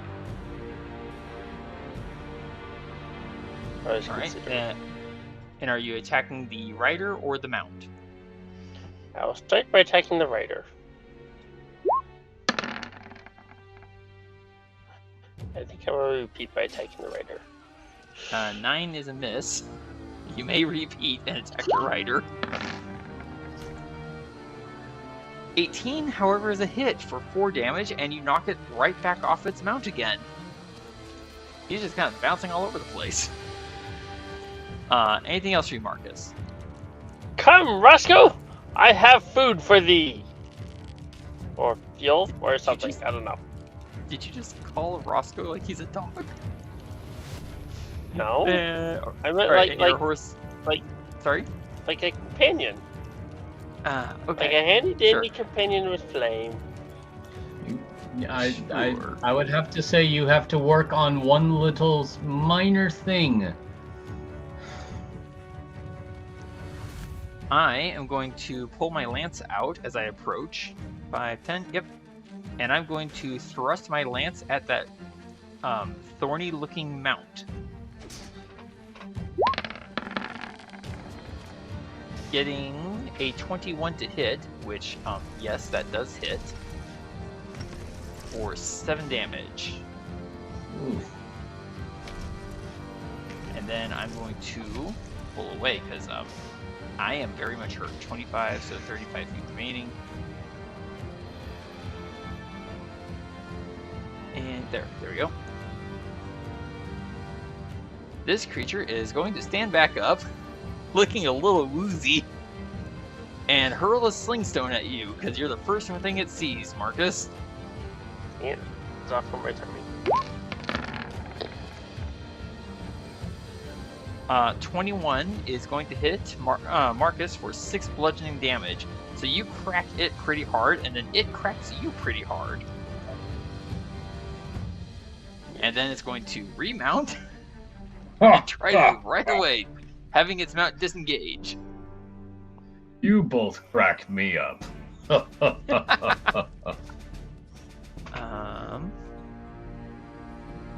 Where is this one? Is that it? Yes, okay. And this also regains some health. Both the mounts do. And the one right next to you, Throk, is going to attack your mount. Getting a 20 to hit, and Crow takes 5 piercing damage.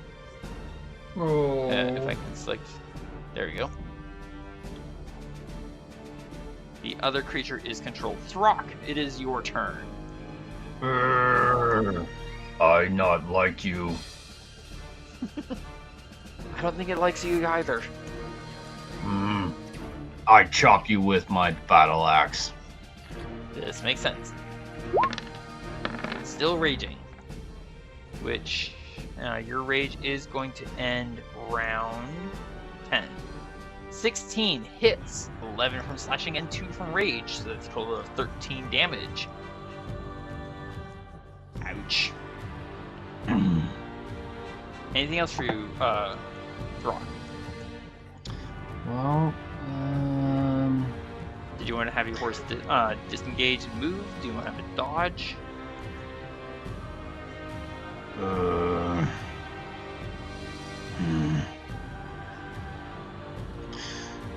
No.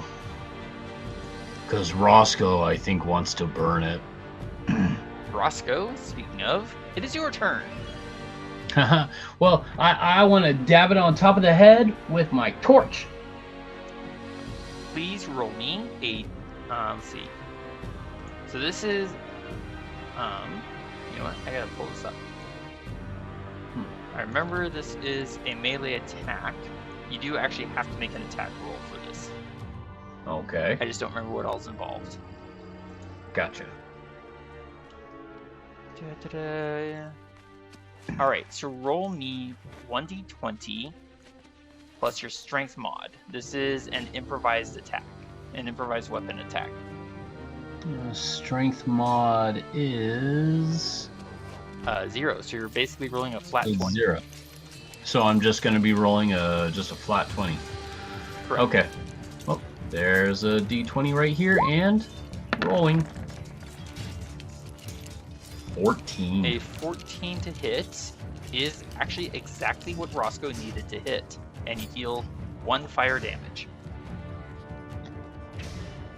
Anything else for you, Roscoe? Well, since I am looking at my inventory here, I have 60 sling bullets, 8 ball bearings, and 12 caltrops. Caltrops.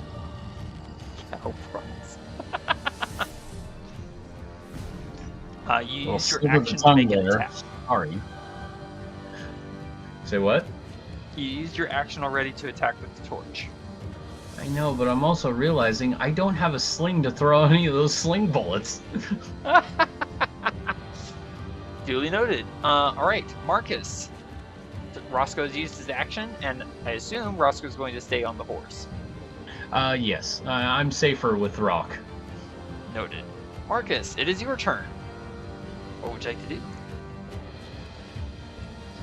I think I will drop my spear and interaction take out a torch. Aha. How are you going to light it? Can I use my action to light it? Do you have a free hand to hold a tinderbox? Because you have your shield in the other. Alternatively, you could ride up to Roscoe, who's holding a lit torch, and touch his lit torch with yours. That's what I was about to say. Okay, yeah. I'll do that. Come, Marcus, hither! And sharing that light. I'm turning it on for you as we speak. Actually, come to think of it, instead of a torch, would I be able to light a quarterstaff in this fashion? Well, does it have the type of torch like, stuff wrapped around the quarterstaff? That's kind of the point. Quarterstaff would not have been prepared specifically for being lit. Yeah. Okay. Just thought I'd ask. Yep. So with that lit, I will move over here. Are you going to have your horse disengage? Oh no. Okay. No, I'll take my horse. And you're attacking this creature? Yeah, the creature between us. Alright, it is an improvised attack. You are not proficient with improvised weapons, so roll me 1d20 plus your strength mod.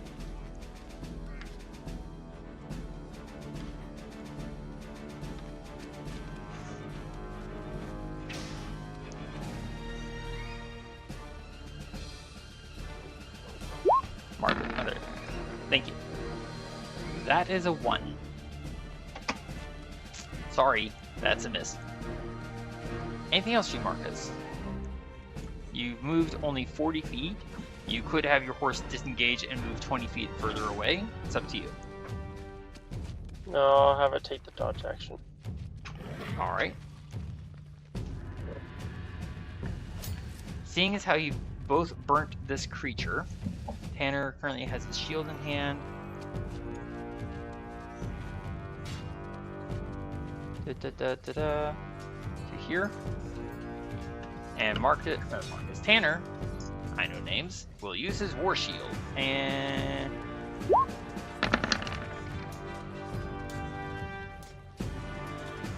getting 13 to hit, which is a glancing blow for half damage. And it's gonna have to make a Constitution save throw.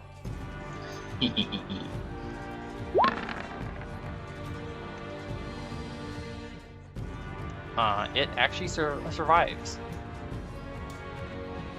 This creature over here. Out of the fire and in the frying pan. Oh wait, I forgot. How far did I move? That's not what I wanted. I'm gonna have my horse disengage and move 30 feet away. Because, like I said, I'm pretty badly hurt. Sorry, I can't heal you. I have healing resources at the moment, but I can't use it right now.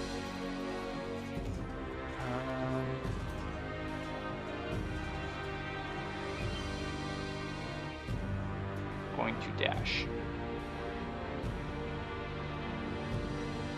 to there. 5, 10. Let's see. Let's just do this. This will be easier. All right, Roscoe, a sling attack is coming at you. Wrong character sheet. Sling. Oh, yes. A stone 16 clacks beat off. it. A stone clacks off the inside curve of your shield and goes spinning off into the distance. Hey. Good cheer. All right. This is going to regain some hit points and is controlled. This creature is not going to regain hit points. It is, however, going to disengage and try to run. Whimpering and whining and hissing. Top of the round, Throk. You have 4 rounds left of rage. Wait, no Oh, attack of did it? opportunity? Nope, it disengaged. That's what Oh, it disengaged. Okay, well. Let's see. What should I do? I mean, it is still within range. Bam! I'm gonna come over here Ruh-roh. and I'm gonna attack this rider. Alright, you are attacking at normal. Oh, of course. No No one's flanking. flanking. Battle axe. Chop. Swing and chop. Well, a 17 will hit for 10 and then 2 rage, so that's a total of 12, and that's twice the hit points it had. So it's going to fall. Again. Anything else for you, Throk? Roscoe, burn. Okay. Roscoe, you touch flame to the fallen rider. Yep. It catches fire. Burn. Anything else for you, Roscoe? Well, no, that's pretty much it. Oh, All right. no, wait. Mhm. Oh, no, wait. I can't do that because I used my action to burn Correct. the thing. Marcus, it is your turn. You have a lit torch in hand and your war shield in the other. What would you like to do? Can I force my way into this square for one turn, like, just briefly, and then move out of it? Not that creature is medium sized, I think. Let me check. That creature is medium sized. Oops. Sorry about that. Give me 1 second. There is a section of the player's handbook that covers specifically this.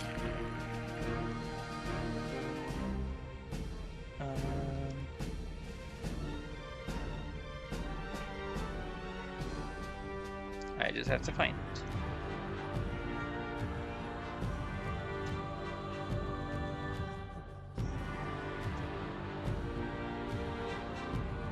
That's squeezing into a smaller space.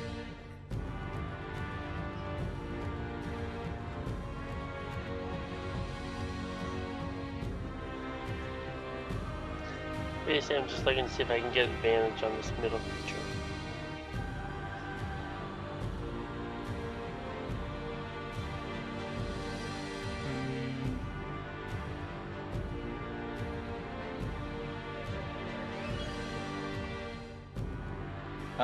No, because your horse is only 1 size larger than that, you're not able to move through its space, and it is an enemy creature.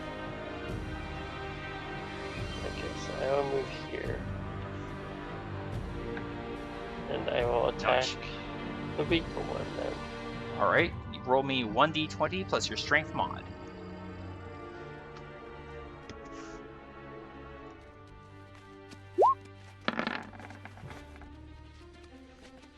Well, a dirty 20 will hit for 1 fire damage.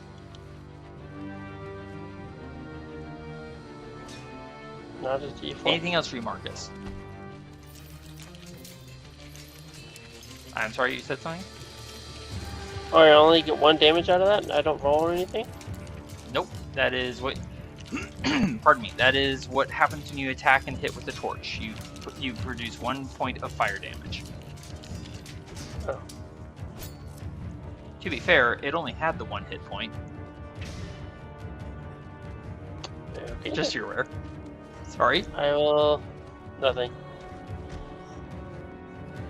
Anything else for you, Marcus? I think I'll move here and call it good.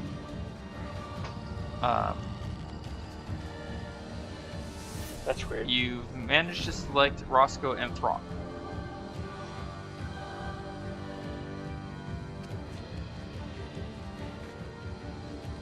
Sorry, I don't know how I managed to select them. Sorry about that. Sorry. What's going on here? I am trying to assist you. There! Wow, that was difficult. Anything else for you, Marcus? Nope, that's it. Excellent. In which case, it is now Tanner's turn. Who is going to ride on up?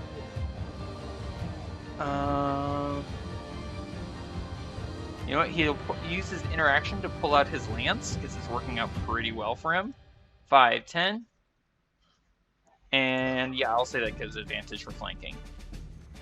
Let's see if he can hit. Well, that's a crit, so yes, that hits for, oh my gosh. That's 25 damage from the lance on a creature that had 9 hit points. So it is currently at negative 16.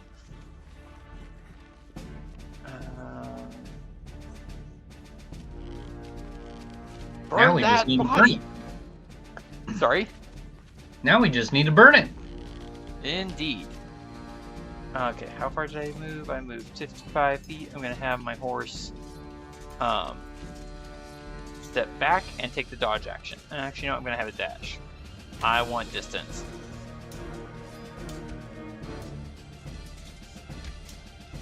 Alright.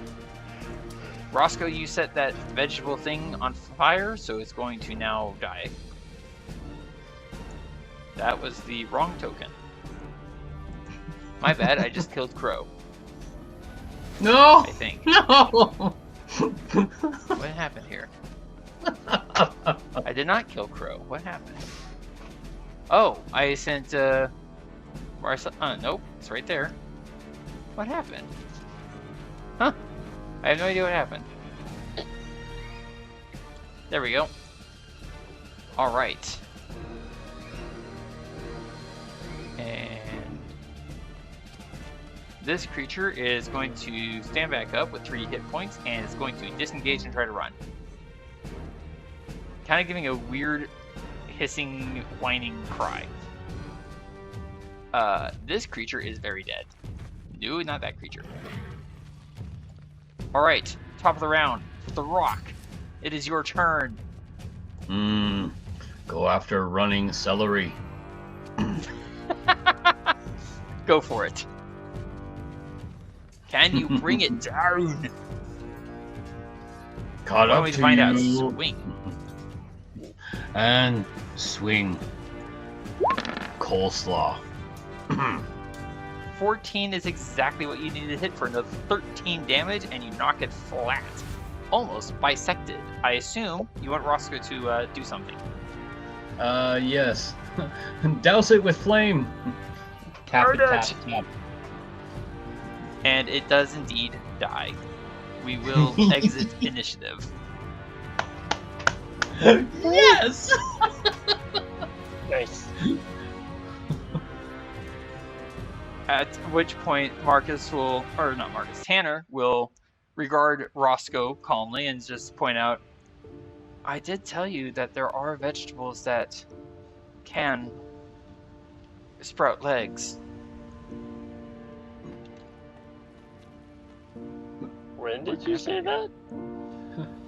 Oh, before we entered the shrine. Back when I detected the trail of a plant creature leaving the goblin camp. As he's riding up, Tanner is going to go ahead and use one of his talon saps. Because, ow. Ow. Okay. Recovering 13 hit points. 13 and 2 is 15, so I'm up to 11. I'm at full health. Yay! Same here. Wee-hee! And you both have lit your torches. Oh, come on. What is going on here?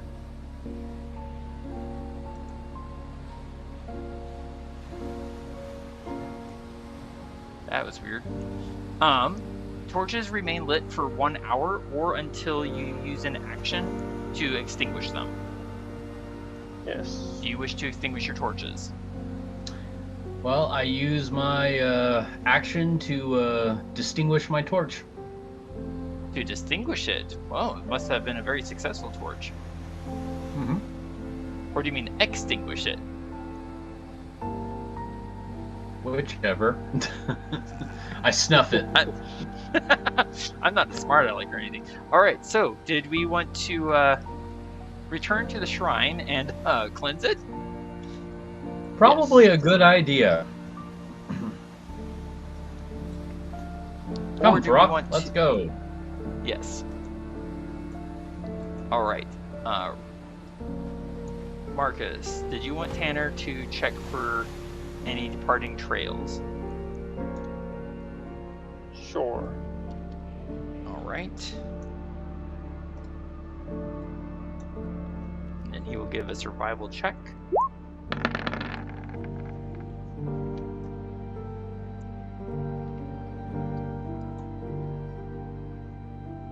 Marcus, there were more plant creatures that left this plateau and went on the trail that goes along the mountain's shoulder.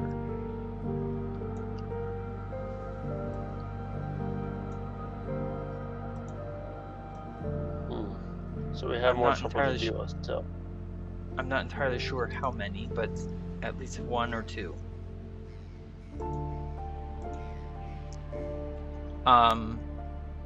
Throk and Roscoe, I assume you two are working on clearing the shrine. Roscoe, or Throk, is doing his job clearing the shrine, and then I'll go in and do my prayer and meditation. Okay, that is going to, as I said, take an hour. Mm-hmm. After clearing the shrine. Marcus, what would you like to do during this hour of meditation and such?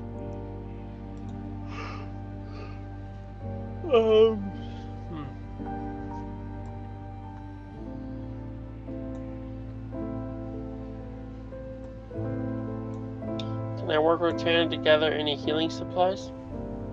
Are you proficient in survival? Okay. I know You can Roscoe attempt is. survival. You can attempt survival checks, but you are not able to give me the help action with it. And I apologize, Roscoe. What were you saying? I know I can. Except Roscoe's currently busy. Yes. All right. So Marcus and Throk, either or both of you, can give me survival checks. This is Tanner's. Okay, Tanner succeeds.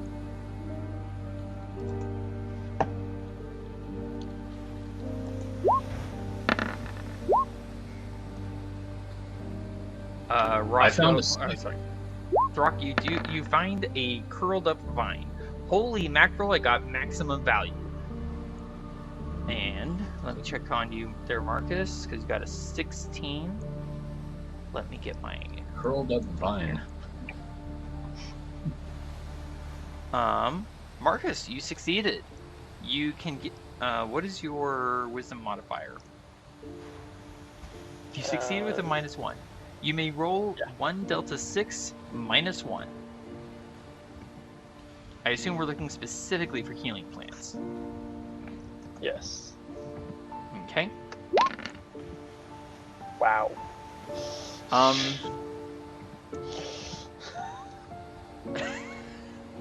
Marcus. I'll be nice. You find 1. Roll me 1 delta 6.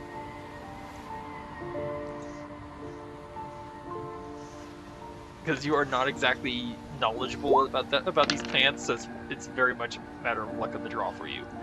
Having said that, you find a very rare Hacken leaf. That's Which, surprising. over the course of 1 hour, can be used to produce a Hacken leaf brew, which restores 8 Delta 4 plus 8.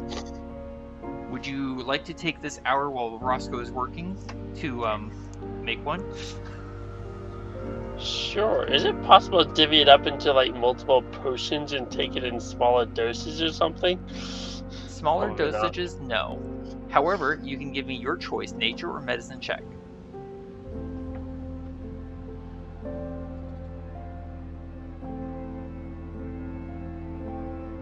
Same way either way.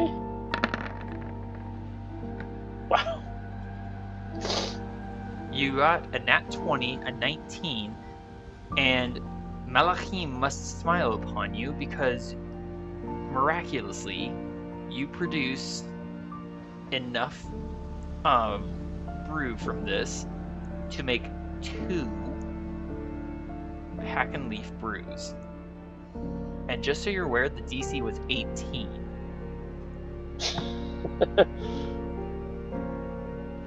Ooh. So you will need to use 2 of the flasks, 2 of the empty flasks that you have in your inventory to fill up with that. Make sense? Kind of. Yes. So you remember how we all have empty flasks? Mm-hmm. I'm checking to see if I can find them. Should be in your bio, the bio page. I want to try again. 1 second. So you managed to get 2 Hacken leaf brews. Tanner has found another 18. Where did I put it? Talon saps.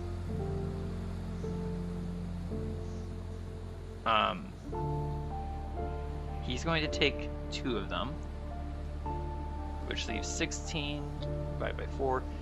So Tanner's going to take a total of 6 Talon saps. 6 plus 2 is 8. 6 and 1. 7. Alright, so he has 7 of those. And then Marcus, Throk, and Roscoe can each take 4 Talon saps. Okay. And Throk, if you want, yes, you can attempt another survival check. Marcus, you can also attempt a survival check. Are we doing multiple hours? No, I'm allowing 2 for the 1 hour.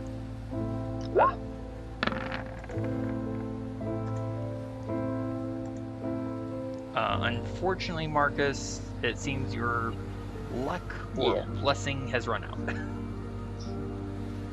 Throk, did you want to give me a survival check? Oh!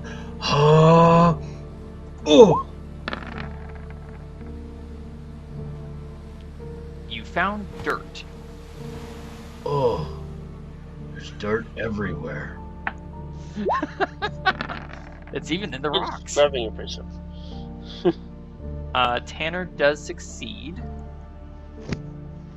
So he's going to roll, thanks to his natural explorer, 1d6 plus 3 times 2.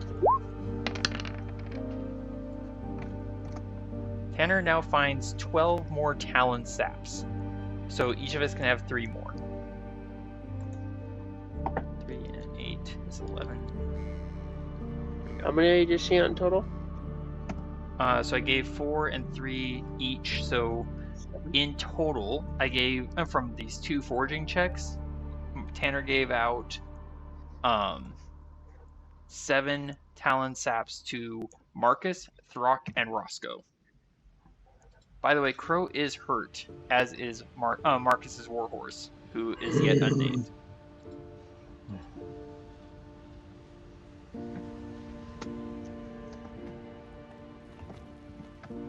The hour passes. Roscoe, you stand up. Your knees are a little sore from sitting and praying for so long, and all of a sudden there's 7 leaves of Talon sap sitting there in your lap. You're kind of like, where'd that come from? Oh, well, thank you to whoever gave me them. Put them in my satchel. You're quite welcome. Crow can have the benefits of a short rest. He used 2 of his hit dice before, so he can roll 1d10 plus 3. Same with Marcus's Warhorse. Spending hit 1d10 dice. plus 3. Oh, how do I do that on my sheet? You just roll it manually. Oh, okay. Marcus, do you want to roll 1 delta 10 plus 3 for your horse? And did you want to heal yourself at all? Because you're at 6 out of 12 hit points. Throk, you're also hurt. Alright, so Crow is back up to full health. I guess I can take a talent sap. Although I no longer have notes as to which things do how much healing. Talon Sap does 4 delta 4 plus 4.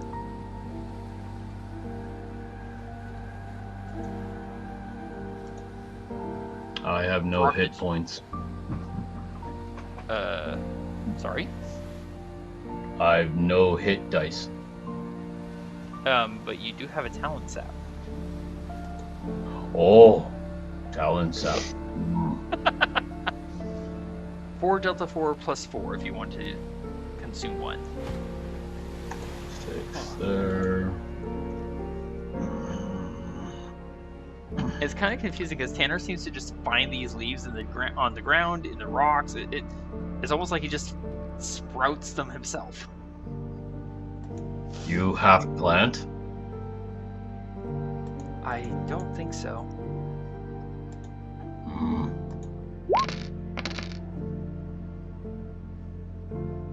All right, Throk, you're up to full health.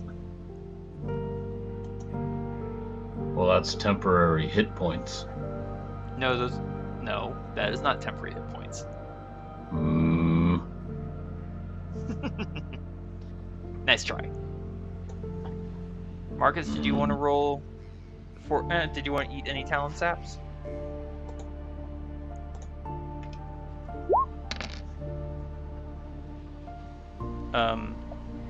Marcus, That's 4 supposed to be delta 4. 4. Yep.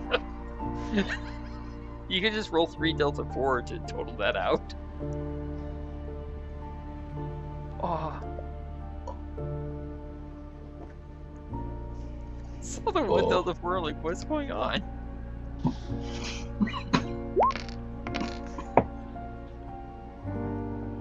Alright, so it's 16 that you're gaining total, so you're back up to full health.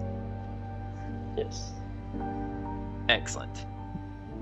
I assume we're going to be going after those final plant monsters.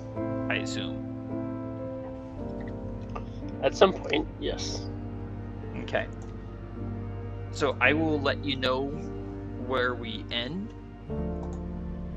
We are going to wrap up the game here, okay? Because it is pretty late. Yep. I'm aware of that. Yes.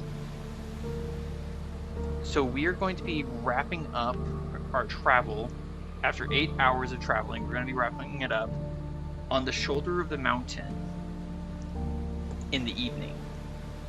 Where is my handout? Okay. The mountain shoulder trail leads to a short tunnel and then out again onto a far smaller plateau. This being just a little after 4 in the afternoon, this is as far as the horses can travel without risking levels of exhaustion. That being the case, this is a good time to stop, set up camp, and maybe attempt to craft items if any supplies are available, and to set the watch schedule for the night.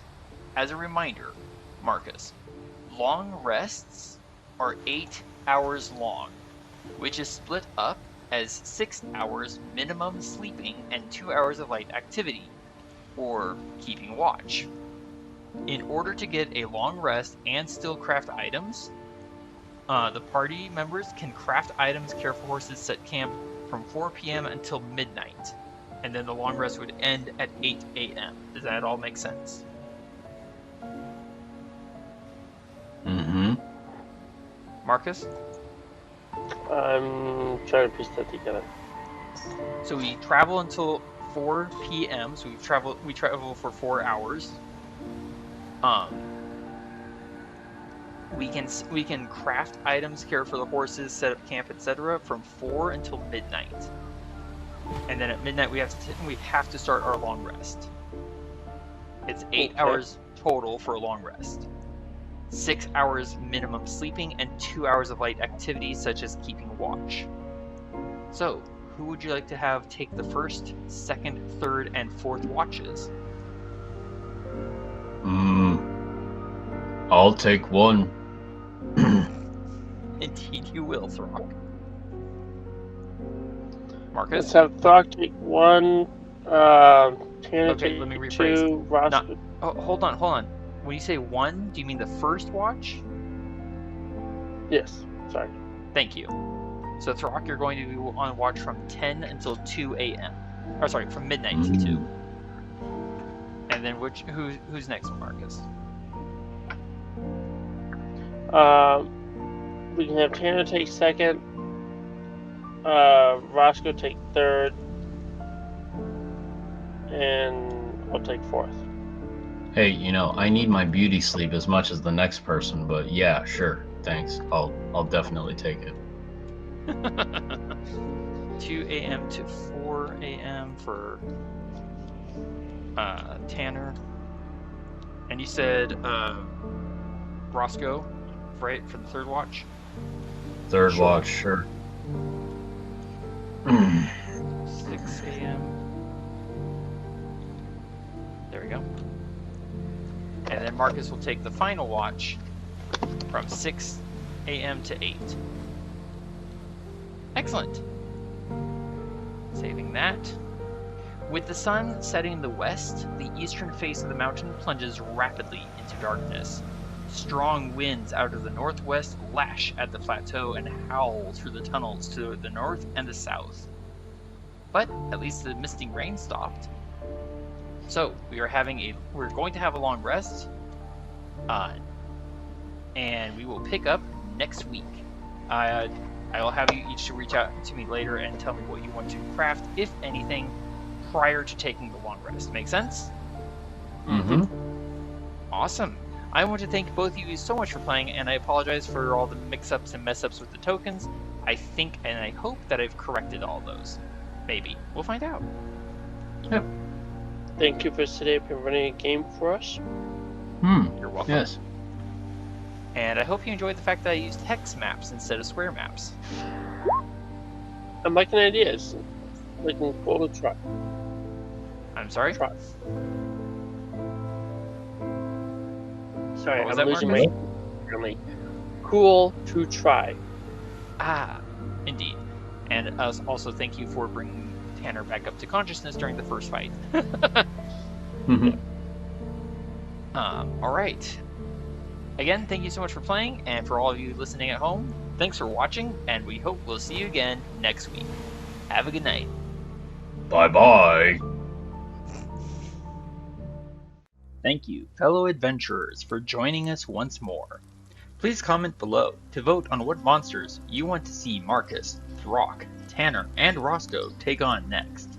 You can vote for more than one kind at a time. Bugbear, Goblin Boss, Half-Ogre. Let us know if you want to see more combats taking place in the dark of night, in dim twilight, or bright daytime. Shout out and thanks to Hannah for our wonderful character art. If you want to see other examples of Hannah's work, check out her Instagram at HannahWolf224. And if you want to reach out for character art of your own, her email is wildarts22@gmail.com. The music you are listening to is from Tabletop Audio, free music tracks to enhance your gaming experience. Thank you for watching, and I hope we'll see you again next week.